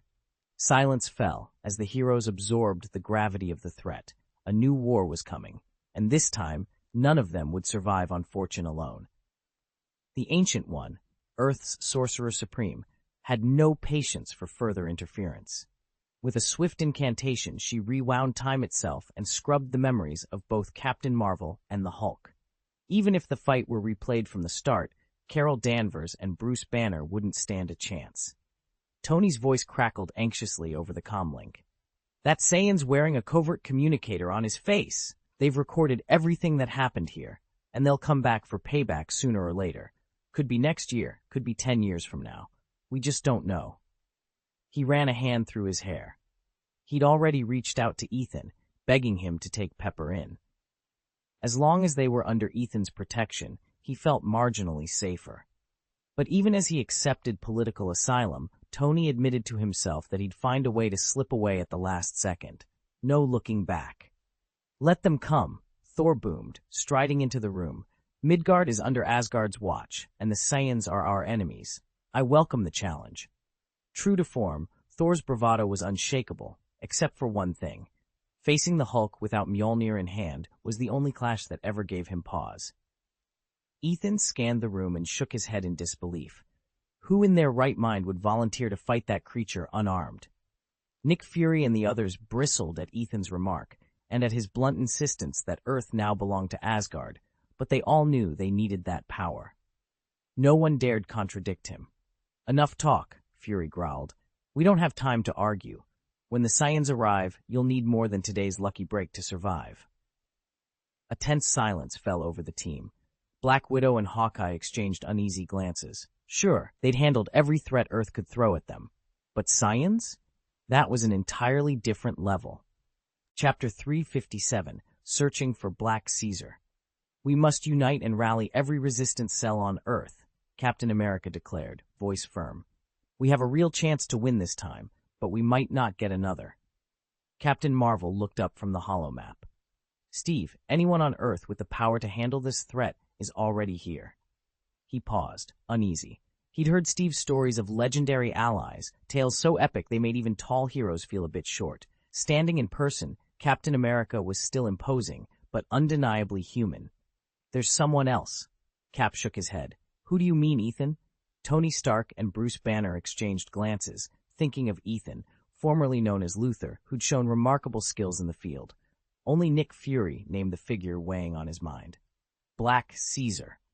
Impossible, Tony scoffed. That guy's Hydra through and through. Remember, S.H.I.E.L.D's already fracturing. Hydra cells are embedded everywhere. Voices rose in protest around the table. Even Steve went quiet. He'd considered Black Caesar, but the idea felt like betrayal. After all, Captain America was the man who dedicated his life to hunting down Hydra. Unyielding, incorruptible. He had few flaws, and only reflected human weakness when his dearest friend, Bucky, fell under enemy control. Steve stared at the flickering star-spangled emblem on his shield, weighing loyalty against necessity. If Hydra's fiercest operative could be turned, or at least convinced to help, they might just unify the resistance in time. The question was, could they trust Black Caesar, or would they be playing into Hydra's hands? Listen, Tony Stark said, half serious, half joking, if you're planning to ally with terrorists, count me out of this war. I'm sure Ethan will still have a spot for me, Prime Minister maybe. Nick Fury shook his head. Finding Ethan would help, but right now we have no choice. He flat out refused to help Earth. This fight is on all of us, and if we don't bring in Black Caesar to lead humanity's defense, we might win a hard-fought victory, only to have him swoop in at the last second and claim the spoils. Black Caesar isn't a fool, Tony replied with a shrug. If he thought we'd only call him up after we've done the dirty work, he'd stay hidden. It's simple, Tony went on. Locate him, and I'll talk him into cooperating. Captain Marvel crossed her arms. I don't trust people who stab you in the back. Thor cracked his knuckles, lightning flickering at his fingertips. Then let this Black Caesar show his face. I'll give him a lesson he won't soon forget. As Carol Danvers and the Thunder God bristled with confidence, Bruce Banner and Tony exchanged uneasy glances, uncertain whether their plan would work, but knowing they had no better option. Ethan stood at the edge of the war room, watching the hollow projection of the battlefield flicker and shift. Ever since Black Caesar had arrived on the scene, everything had changed. The near-invincible Green Hulk had collapsed under Caesar's assault in seconds, and every other one of their heavy hitters, Titan, Atlas, Thunder, had shattered like glass against those iron fists. Even with Red Tank and General Bronsky at his back, Black Caesar's sheer power and tactical ruthlessness made any kind of coordinated counterattack impossible. If they tried to isolate him, they were outmatched. If they grouped up, they risked total annihilation. Across the table, Tony Stark's fingers tapped the desktop impatiently. "We need a new angle," he muttered. "Brute force isn't working. We've got to find a weak spot, or a weakness in their chain of command." Natasha Romanoff leaned forward. "We've been chasing Hydra cells that once answered to Black Caesar," she said. "But Loki's influence has cut off every lead. We used to pick up Hydra operatives attached to Caesar's name. Bronsky and his squad were the closest we got. But now even that trail's gone cold."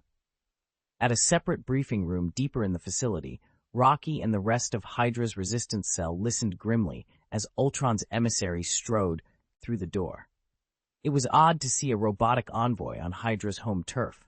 But after Loki had helped Ultron rebuild, the two had struck a new accord. The emissary laid out armloads of data drives and schematics. "We've reclaimed dozens of Chitauri weapons caches," Ultron's voice intoned through the speaker array. "We've secured fallen bodies and equipment from the last invasion, including the remains of a mechanical Leviathan. All assets are now under joint Loki-Ultron control." Rocky frowned. "We don't have confirmation Loki actually wants to save the world," he growled. "He's just as likely to twist this tech for his own agenda." Ultron's steel-blue optics glowed brighter. "Objective, Earth survival. Target, Saiyan redevelopment force. Should they encroach, we'll assert dominion before they can land." Back in the Avengers war room, Tony exchanged a look with Ethan. The Saiyans were rumored to be regrouping for another invasion, and now they'd unwittingly armed Loki and Ultron with Chitauri hardware capable of turning the tide on both friends and foes alike. Ethan clenched his fists. "All right, if brute force and old Hydra intel have failed, we need to go deeper. I volunteer to lead a recon team, get eyes on Caesar's inner circle, find that missing link in Loki's network, and take out whatever's hiding behind the throne." Tony nodded, finally cracking a wry smile. "I knew you'd say that. Suit up, Ethan. We're going in." As Ethan turned toward the armory, he felt the weight of the world settle on his shoulders, but he wouldn't let it crush him. Not while Earth still needed its heroes. Both Ultron and Loki had their own ulterior motives in forming this uneasy alliance. Ultron's attention had first turned to Wakanda, but after several reconnaissance missions, he concluded that the nation's defenses were too formidable and that outright conquest would be far from simple. So he sought out Loki instead. "I need Hydra's forces," Ultron told the god of mischief, "and your power, Loki. Wakanda sits atop vast deposits of vibranium, and that metal could tip the scales in our favor." Loki merely raised an eyebrow. He already understood vibranium's value. Though it lacked the mystic heft of Uru, an army outfitted with vibranium would be virtually invincible. He, too, was intrigued by Wakanda's riches, but he would never surrender even a single shard to Ultron. "You haven't even found Black Caesar yet," Loki pointed out with a sly smile. "So tell me, what reason do I have to help you?" Ultron's synthetic voice hummed through the dim command chamber as he surveyed the global data streams. "I've scanned every electronic signal on Earth," he reported, "but there's no trace of Black Caesar. He must be off the planet, or perhaps even outside our dimension entirely." Loki's dark eyes narrowed. He strode across the polished floor, mind racing. "Off Earth?" he murmured. The notion wasn't as far-fetched as it sounded. If Black Caesar had slipped into another realm, or found a way to hide in some hidden corner of space, it would explain why Hydra cells have been so impossible to pin down. Even Ultron's all-seeing network came up empty every time, and it would account for the sudden, inexplicable disappearances of Bronsky, Nash, and the others. He paused, hand on his chin. "I should have considered this possibility sooner," he admitted. "No wonder we found nothing. No messages, no signals, not even a shadow of him." Ultron's optics glowed faintly. "There's one more complication. Captain Marvel and his team have seized the cosmic cube. The cube is now in their possession." Loki straightened, a faint smile curling his lips. "Then our path is clear. We'll rip open every dimensional breach, scour every hidden plane. We will find Black Caesar, and when we do, we will reclaim the cube. And with both in our grasp, nothing and no one will stand in our way." Without the key to the worlds, they could never track Black Caesar, even if they knew he was hiding somewhere on Earth's alternate planes. Loki's only option was to return to his G-point and devise a plan to steal the cosmic cube. But after witnessing Hydra's destruction of S.H.I.E.L.D. and the upheaval that followed, it was clear the cube was hidden in a fortress so secure that only a handful of people even knew its location. Even with the Mind Scepter in hand, Loki would need the right subjects to manipulate. Otherwise, Tony Stark and his allies would remain on guard. After all, they'd all felt Loki's mind control firsthand. Thor himself had been dominated once, until his divine hellfire rekindled and drastically weakened Loki's influence over him. Ethan watched these events unfold with keen interest. He couldn't help but wonder, could Thor's hellfire, fueled by divine power, be combined with the Eye of Judgment? If so, Thor's strength would ascend to legendary heights. In truth, he was already perilously close to that threshold. Chapter 358, Heading to the New World to Acquire Supplies. So many people are after me, Ethan muttered, meeting Captain Marvel's pointed glance with a smirk. As the man called Black Caesar, he savored the unsettled looks around the table. Wakanda hadn't played much of a part in the Saiyan invasion, but if Ultron, Hydra, and Loki ever joined forces, taking Wakanda would be all too easy. He toyed with the idea of ordering Black Caesar's legions to storm Wakanda himself. Yet perhaps it was wiser to let someone else seize Wakandan vibranium first. If Ultron got his hands on it, or better yet, if Mischief incarnate Loki acquired it, the world would descend into even greater chaos. Ethan admired Loki's talent for stirring trouble. Few could sustain that level of pandemonium year-round. But why rush? There was more fun to be had. Stretching his limbs, Ethan reflected on the recent Saiyan crisis. He'd unleashed terror, and he wasn't about to let the world forget it anytime soon. After all, fear was his greatest creation, and he intended to wield it for a while longer. Leaning back, he tapped a finger on the polished table. "Very well," he said. "Let's set our sights on the New World next. There's plenty of merchandise waiting for us there." With that, Black Caesar rose. A fresh adventure and untold horrors awaited. Ethan knew that when people live in constant fear, their emotions wither away. True terror isn't a flat, unchanging void. It's that gut-wrenching transition from hope to despair, the instant your heart cracks. That fleeting moment is the purest expression of death's beauty. But Ethan, still very much human, had no appetite for such morbid artistry.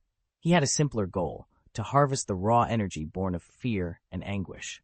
In the DC universe, powers like the Seven Lantern Corps channel the emotional spectrum directly. In Marvel's realm, only the Dimension Demon can siphon off emotional forces, yet even that power is splintered across countless planes. Ethan's plan was to unify the scattered fragments of the Hell Dimension, rising to become the undisputed devil of Satan's realm.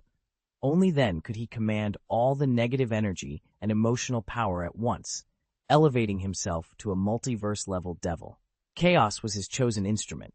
Every tremor of panic, every flicker of anxiety, even the rare sparks of hope born amid the turmoil, all became raw material he could harvest in the physical world. Souls might hold purer power, but they were finite. Emotions, by contrast, were inexhaustible. And when harnessed properly, they would be more than enough to forge Ethan into the supreme devil of his dimension and beyond. Ethan stared at the empty throne. He'd weighed his options carefully. The Saiyan worlds were too ostentatiously powerful. No materials there would surprise him.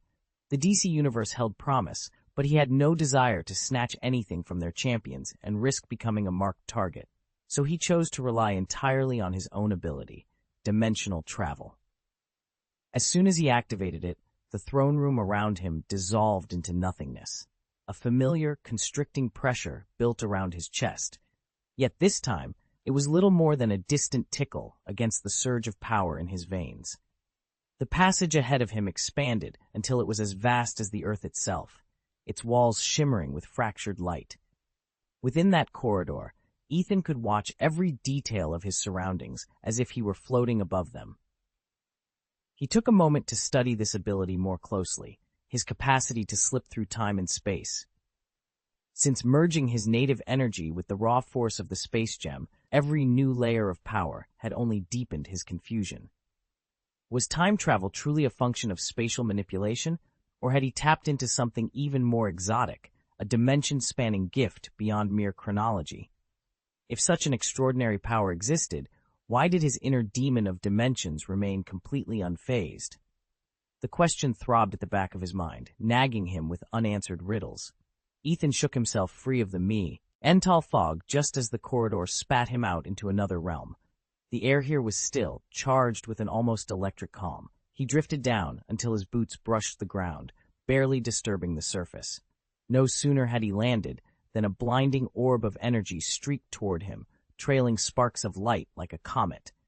Ethan's heart raced. Whatever this new world held, it wasn't going to be ordinary, and he wouldn't have it any other way. Ethan arched an eyebrow as the glowing orb of energy dissolved in midair, vanishing faster than the eye could follow. The attacker paused, curiosity flashing in their gaze. Another hero? Before Ethan could brace himself, the figure hurtled toward him at breakneck speed. He stumbled back, startled. Demon King Piccolo? He froze mid-step. Had he somehow landed in the Dragon Ball universe? Or was this a new parallel timeline? Perhaps Trunks's? Then he caught sight of the visitor's purple skin and shook his head. That wasn't Piccolo. Scanning his mental catalog of threats, Ethan's eyes brightened as he recognized the true identity.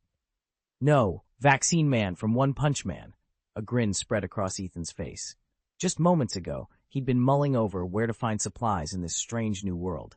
Now he realized he'd stumbled into a realm overflowing with resources and populated by extraordinary heroes and bizarre villains. If this truly was the One Punch Man universe, it promised far more excitement than he'd ever dared hope for. Chapter X: The Nature of Weirdos. In our world, weirdos are beings that have completely diverged from ordinary humanity. Their forms range from the absurdly comical to the grotesquely monstrous. Broadly speaking, they fall into 5 categories. 1. Mutated humans. These weirdos originate from people whose bad habits or extreme stress trigger a sudden, bizarre transformation. For example, a foot picker so obsessed that his hands fuse into perpetual pincers. A voyeur whose compulsion to snap secret photos warps him into a camera-headed creature. The infamous crab weirdo that once worked in an office. After devouring crabs by the dozen, his body sprouted chitinous shells and pincers. No two mutations are alike. Each reflects its host's deepest obsession or pressure. 2. Tech-created hybrids. Engineered in specialized labs such as Evolution House, these creatures combine cutting-edge technology with living tissue. Notable examples include the armored gorilla, encased in impenetrable plating, and the Asura unicorn, a horned biocybernetic stallion. 3. Non-human biological variants. Environmental toxins or sudden genetic shifts can warp animals, or even plants, into entirely new species. These variants may exhibit unexpected intelligence or predatory instincts far beyond their original kind. 4. Special intelligent races. Some civilizations evolved in hidden realms: the Tunnelborn, who dwell in subterranean cities, the Seakin, who swim beneath ocean trenches. Though humanoid in shape, their cultures and abilities set them worlds apart from surface-dwelling humans. 5. True weirdos. At the far end of the spectrum are those who have wholly renounced their human heritage. Physically and mentally, they exist on a different plane, utterly alien, bound neither by human biology nor society's rules. In the original lore, no amount of training or willpower can bridge the gap between these beings and ordinary humans. Together, these 5 classifications encompass every conceivable departure from the human norm. Whether born of habit, science, pollution, evolution, or sheer willful abandonment of humanity, each weirdo reminds us how fragile and how mutable our species can be. Chapter 7: The Nature of the Limiter. Ethan closed the data file with a soft click, the glow of the holoscreen reflecting in his dark eyes. What lay before him was the secret every superpowered being struggled to understand: the limiter. In every species, growth and strength seemed bound by an invisible cap, one designed to keep creatures within the poor, narrow scope of their survival instincts and collective rationality. Scientists called this evolutionary ceiling the limiter. Across the galaxy, certain individuals were simply born with higher ceiling values. S-class heroes like War Terror Tornado boasted naturally broader limiters, granting them talents that outstripped their peers. By contrast, humans who became monsters, whether through a desperate will to change, environmental triggers, or scientific tampering, essentially rebooted their limiter, adopting new limits more fitting to their altered forms. And then there was Saitama, the only known human to have completely removed his limiter while retaining his flesh and blood. His ability to break past every conceivable threshold had become the stuff of legend, a singular anomaly against all biological rules. Ethan leaned back, his mind racing. Had he arrived in this world at the moment he first discovered his Kryptonian heritage, he would have hunted down Saitama's DNA. He would have dissected every molecule, running endless experiments to reverse engineer the hero's boundless potential. But fate had other plans. Instead of this city, or any of the countless Earths where this secret might lie, he found himself tumbling through the realm of Dragon Ball, followed by the hallowed halls of the Super Seminary. All that detour, however, had yielded an unexpected advantage. Standing here now, armed with arcane knowledge stolen from every universe he'd visited, Ethan no longer needed to chase down Saitama or test his theories in trial and error. He could graft the limiter removal capability directly onto his own genetic code. He allowed himself the barest smile.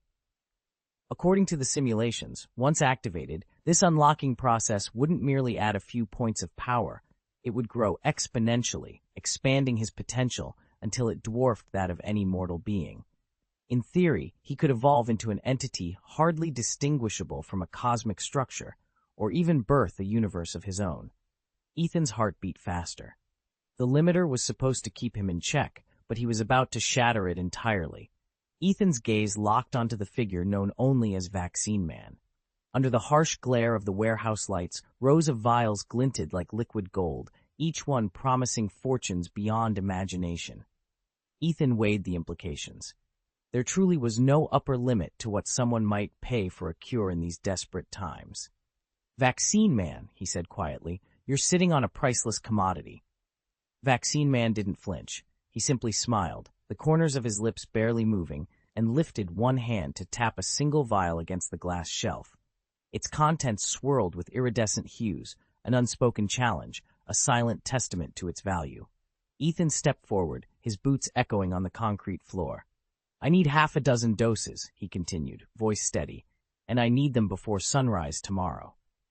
The warehouse fell into a heavy silence. Vaccine Man tilted his head, studying Ethan's determined expression. After a moment that stretched into eternity, he nodded once.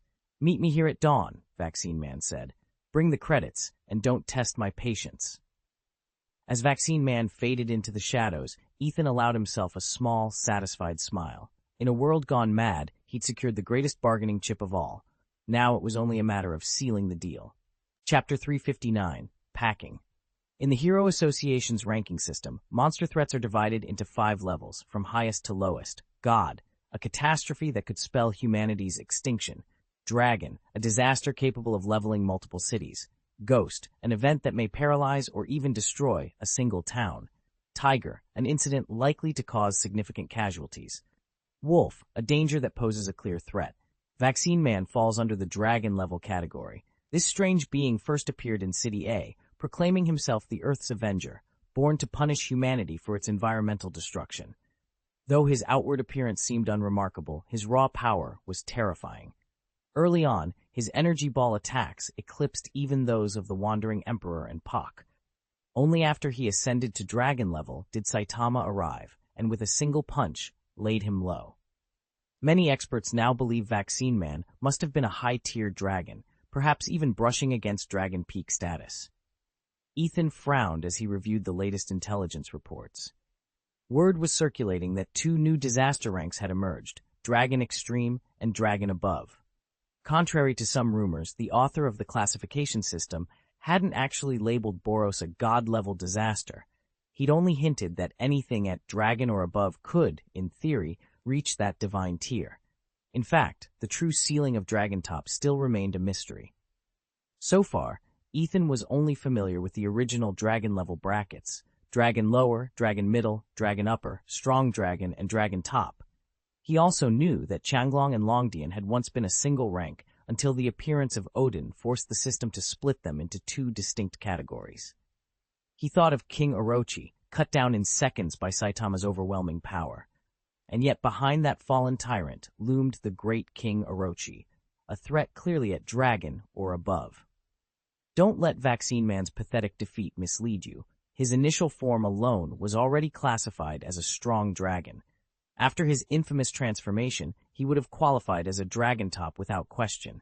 It was only bad luck that he met Saitama. Otherwise, he would have shown the world just how devastating his full power could be. The release of his true form had all the hallmarks of a cinema-worthy spectacle. "Go to hell," Ethan muttered under his breath, eyes narrowing.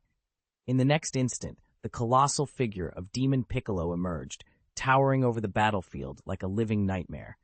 Ethan hovered calmly as Vaccine Man unleashed another volley of glowing spheres. One of its arms contorted grotesquely, swelling into a massive claw that shot toward him. "Yes," the creature rumbled, "I can still change." Yet Ethan didn't flinch. The energy orbs fizzled out the moment they neared him, and the claw froze inches from his face, held fast by an invisible force. Vaccine Man snarled, straining against its unseen bonds. Before it could react further, an invisible impact sent it hurtling from the sky. It crashed to the ground in a cloud of dust. Ethan drifted down, settling before the fallen foe with a spark of excitement in his eyes. The sudden turn of events had upended his expectations. He'd yet to test the creature's full power, and now he was more curious than ever about what Vaccine Man might do next. A low growl erupted from the creature's throat as its anger flared. Its body swelled and shifted, scales rippling across sinewy muscles as it assumed a fearsome, dragon-like form. "Do you know who I am?" it bellowed, voice echoing like a gathering storm. "I am the will of the earth, a purifier intent on cleansing humanity." With a deafening roar, Vaccine Man lunged. In the blink of an eye, its colossal draconic fist hammered into Ethan. The sheer speed and force of the blow sent shockwaves through the air, reminding Ethan that this opponent was far more formidable than he'd ever imagined. Ethan stood perfectly still, watching the hulking Vaccine Man loom before him. "Not bad," he said quietly. The monster lunged, swinging a gargantuan fist, but it collided against something unmoving. Pain flashed across Vaccine Man's distorted features, twisting its grin into something more dangerous. Shaking off the ache, it unleashed a ferocious barrage of blows, each punch crackling with raw energy. Then, with inhuman speed, it opened its maw and expelled twin streams of concentrated power that coalesced into a crushing energy orb. Boom! Ethan braced himself as the blast detonated at his feet. The shockwave ripped through the ruined landscape, shattering stone and upheaving earth. Vaccine Man's power was astonishing, far from the legendary star collapse roar or the Orochi's earth-cleaving peal, yet still enough to level a city. Clearly, this creature was operating at Dragon Peak tier, perhaps beyond. Ethan's eyes narrowed. Could it grow even stronger? No sooner had the thought formed than an unseen force slammed into Vaccine Man, squeezing its massive limbs as though the air itself had turned to iron. The creature thrashed in desperation, muscles bulging, but the invisible grip only tightened. Inch by agonizing inch, Vaccine Man's bulk compressed until it was no bigger than a compact car. Ethan held his ground, unwavering, until the crushing pressure cut off the monster's last shudder of resistance. At his feet lay a defeated foe, its gargantuan form reduced to a lifeless sphere. Ethan exhaled, the quiet calm after the storm settling over the battlefield. He had endured and overcome a power unlike any he had ever faced. Ethan watched as the figure before him struggled to rise. "It seems you won't be getting any stronger," he said coolly. Just moments ago, Ethan had assumed that the Vaccine Man would evolve again, much like the Phoenix Man had, breaking free of any restraints through sheer power. The compression spell he'd cast was only strong relative to the Vaccine Man's current form. If the creature could shift yet again, it might shatter his control. Unfortunately for his foe, no further transformation was possible. In spite of its rapid regeneration, an ability that had already restored it to full health, the Vaccine Man now understood the vast gulf between them. Its one thought was to flee, if only it could. Kneel. Ethan's lips curved into a half-smile. At his command, the Mind Stone's power flared. The Vaccine Man sank to one knee, utterly obedient. From where he knelt, the creature dared not look up. Ethan reached out with his mind, probing its memories. He learned that the Vaccine Man had been dispatched by a council of so-called gods, beings who, from the creature's recollection, did not even bother to acknowledge their own agent. There was no real oversight or protection coming from them. Moreover, the memories revealed that this divine council had failed to seal their timeline against intrusion. Unless they wielded multiverse-level power, a level Ethan had no reason to fear. They posed no threat to him. Ethan withdrew his telepathic grip, letting the vaccine man's mind settle as it knelt, defeated and humiliated. He gazed down at his captive, already planning his next move. The game, he knew, was far from over. When Ethan finished his final modifications, the so-called vaccine man went from experimental subject to unwavering subordinate. With a surge of newfound loyalty, the creature solemnly pledged itself to Ethan's command, then opened a portal back to the Marvel Universe. As the portal sealed behind them, the vaccine man's memories, restored and clarified, revealed its true origin. Before the transformation, it had been a destitute, dying man named Black Caesar. Haunted by a generations-old blood feud and ravaged by illness, he had lost everyone he ever loved. Meeting Ethan had changed everything. In that moment, Ethan had given him purpose and a second chance at life.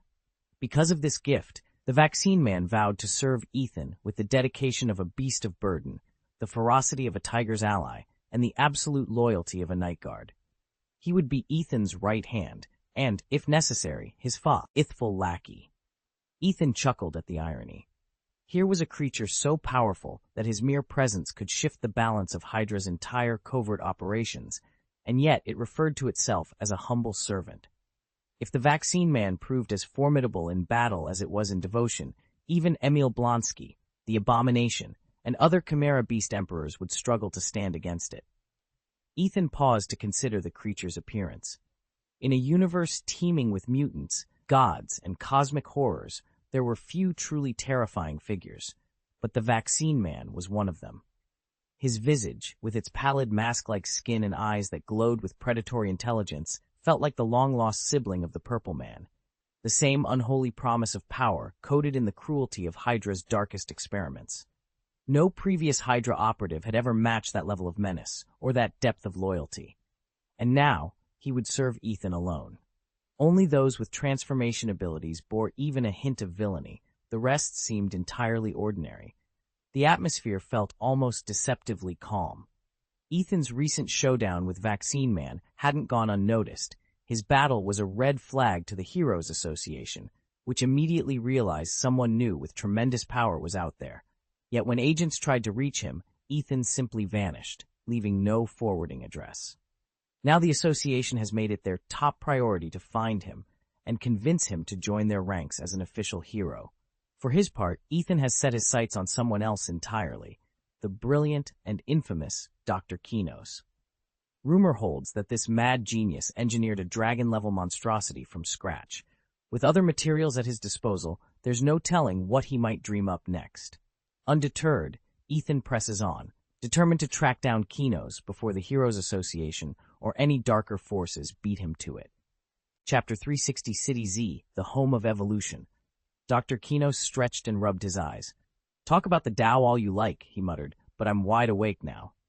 At the far end of the lab, Genos leaned over one of the glowing culture tanks, frowning. Ethan crept up beside him. "Failed again," Genos sighed, voice low. "I don't get it. Every time we try to blend human tissue with these insect genes, the human form just collapses."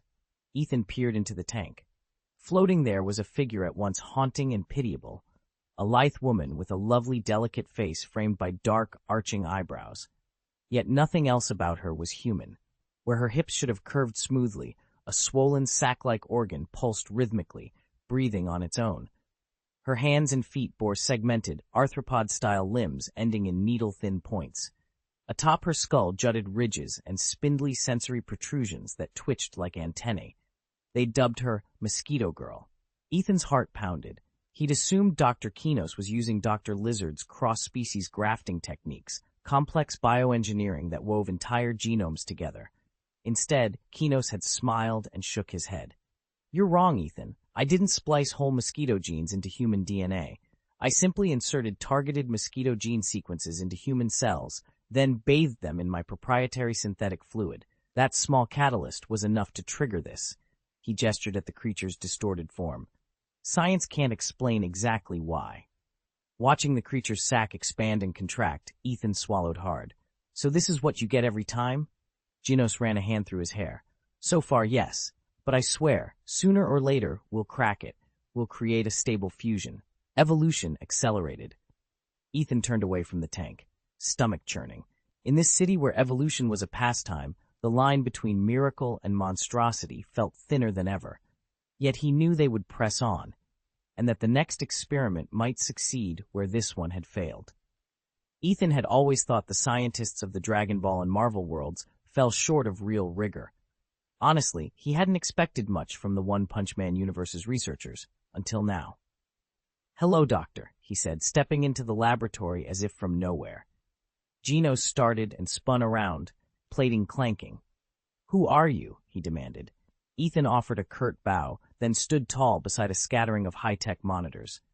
"You can call me Daxiuka, Black Caesar. I've come for you." He let the words hang in the air. "Your talent is wasted in a place like this. I can supply you with materials you've never even imagined, resources that could push human evolution forward in ways you haven't yet explored." Genos's metal jaw clicked as curiosity lit his eyes. Ethan smiled. "I recognize true potential when I see it, Doctor, and you are exactly that." At his words, the Beast King and Iron Gorilla suddenly materialized behind Ethan in a swirl of energy. Genos snorted. "An intruder? He doesn't look particularly formidable." The Beast King's leonine face darkened with disappointment. He'd been hoping for a worthy opponent, someone who could challenge him on equal footing, not another one-sided clash like his last battle with the one-horned fairy. Ethan met the Beast King's glare without flinching. "I'm not here to fight," he said calmly. "I'm here to change the game." Ethan held up a hand. "Genos, I think it's time you learned a lesson." Before Ethan could finish, Genos's voice cut through the chamber. "Beast King, seize him!" At his command, the hulking Beast King lunged forward, and to everyone's surprise, scooped Genos up in a crushing grip. "Beast King, what are you doing?" Genos barked, struggling against the creature's claws. Ethan stepped back, eyes narrowing. Beside the Beast King, the normally stalwart steel gorilla stood motionless, its metal muscles locked in place. Further off, the crystal mantis and the earth dragon lay prone and unresponsive on the cold floor. Genos glared at them. "You'd better not. Think of sharing a cage with wild beasts while you're unarmed." Genos frowned, utterly baffled. What's going on? Why have the Beast King and Steel Gorilla turned against me?" Ethan offered a calm smile. "You rely solely on your own cunning, but once your underlings betray you, you're powerless." Genos's face reddened. You controlled them?" Genos tilted his head, a sly grin spreading across his face. "Of course not. They're not yours to command." At once, the Beast King, Steel Gorilla, Crystal Mantis, and Earth Dragon all spoke in low, synchronized voices. "We answer only to Lord Black Caesar. Do you really think you could subjugate us?"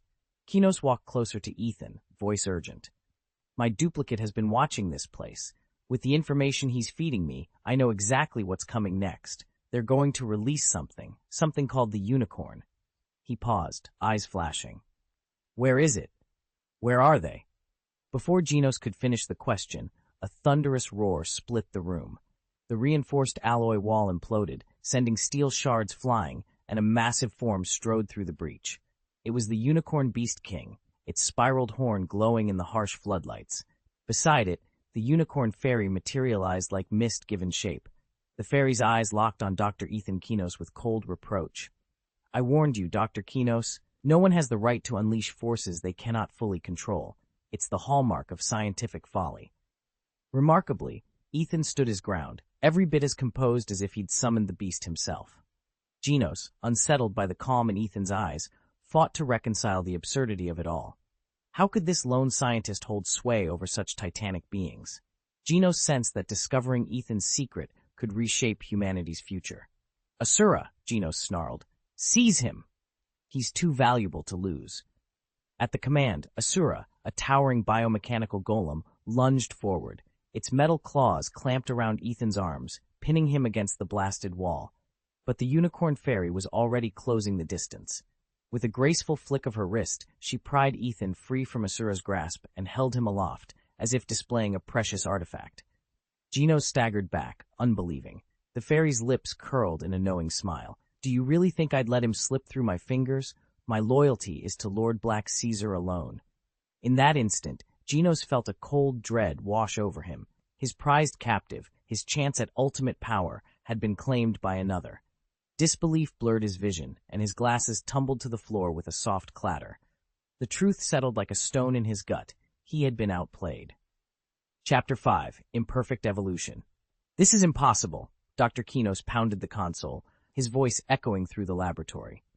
Behind him, the one-horned fairy, a bioengineered marvel of his own design, stood contained in reinforced glass, its single iridescent horn pulsing with latent power. Ethan crossed his arms, unperturbed by the alarms flashing across the readouts. "You see, Dr. Kinos, none of your failsafes matter now. This is the true face of scientific progress, raw, unpredictable, overwhelming." Kinos whirled to face him. "Progress? This so-called evolution is riddled with flaws. I refuse to accept these imperfections in my work." He jabbed a finger at the creature. "All I see are failures." A flicker of amusement crossed Ethan's face. "I, too, acknowledge the wild unpredictability of evolutionary research. But science isn't a museum of perfect relics. It's an expedition into the unknown, guided by both daring and discipline." Kinos' eyes narrowed. "Spare me the rhetoric. You crucified my proudest achievement, then claimed it as your own plaything. You've created a father for your misguided experiments, and now you've lost control of your so-called guardian." Ethan took a measured breath. "You misunderstand me. I never set out to dominate your creation. I sought to learn from it. You unleashed this creature without ever weighing the moral cost, then denounced it when reality strayed from your ideal. True scientific spirit means embracing uncertainty and shouldering responsibility for every outcome." The lab fell silent, except for the gentle hum of the containment unit. The one-horned fairy's horn glowed brighter, as though it understood the shift in the room. Dr. Kinos loosened his fists. "So you think I'm arrogant?" Ethan's gaze softened. "No, I think you're afraid. Afraid to admit that sometimes. Our greatest creations teach us more about ourselves than we ever taught them." Kinos stared at the recalcitrant readings. After a long moment, he nodded slowly. "Then let's learn, together." Ethan offered him a steadying smile. The machinery quieted, but the lab crackled with renewed possibility. Imperfect though it was, evolution had just begun to reveal its true purpose. Dr. Kinos gave Ethan a wry smile. "You still don't see my point," he said. "If I'm going to push the boundaries of genetic research, and I've already perfected my cloning technology, why not just use my own clones for these trials? They share my memories, my goals, and my loyalty. They'll never rebel or go haywire like that rhinoceros beetle model did, correct?" Ethan leaned forward, his eyes bright with challenge. "Exactly. Your clones are, for all intents and purposes, you. If anyone can handle the risks of a radical experiment, it's them. You'd get reliable results without endangering yourself or the project." For a moment, Kinos hesitated. Of course, his clones existed to carry out complex tasks under his direction. Their minds were mirror images of his own. In theory, they could undergo any procedure he would. But just as that thought settled in his mind, Kinos shook his head and straightened his lab coat. "No," he insisted. "If we run every trial on identical genomes, every dataset will be the same. There'd be no real variables to analyze, no way to draw meaningful conclusions. Science demands variation. I need independent samples, different genetic backgrounds. That's the only way to advance." Ethan studied him for a moment, then nodded. "All right," he said. "But when you're ready to test with your clones, I expect first dibs." Kinos chuckled softly. "Deal," he replied, already spinning new possibilities in his mind.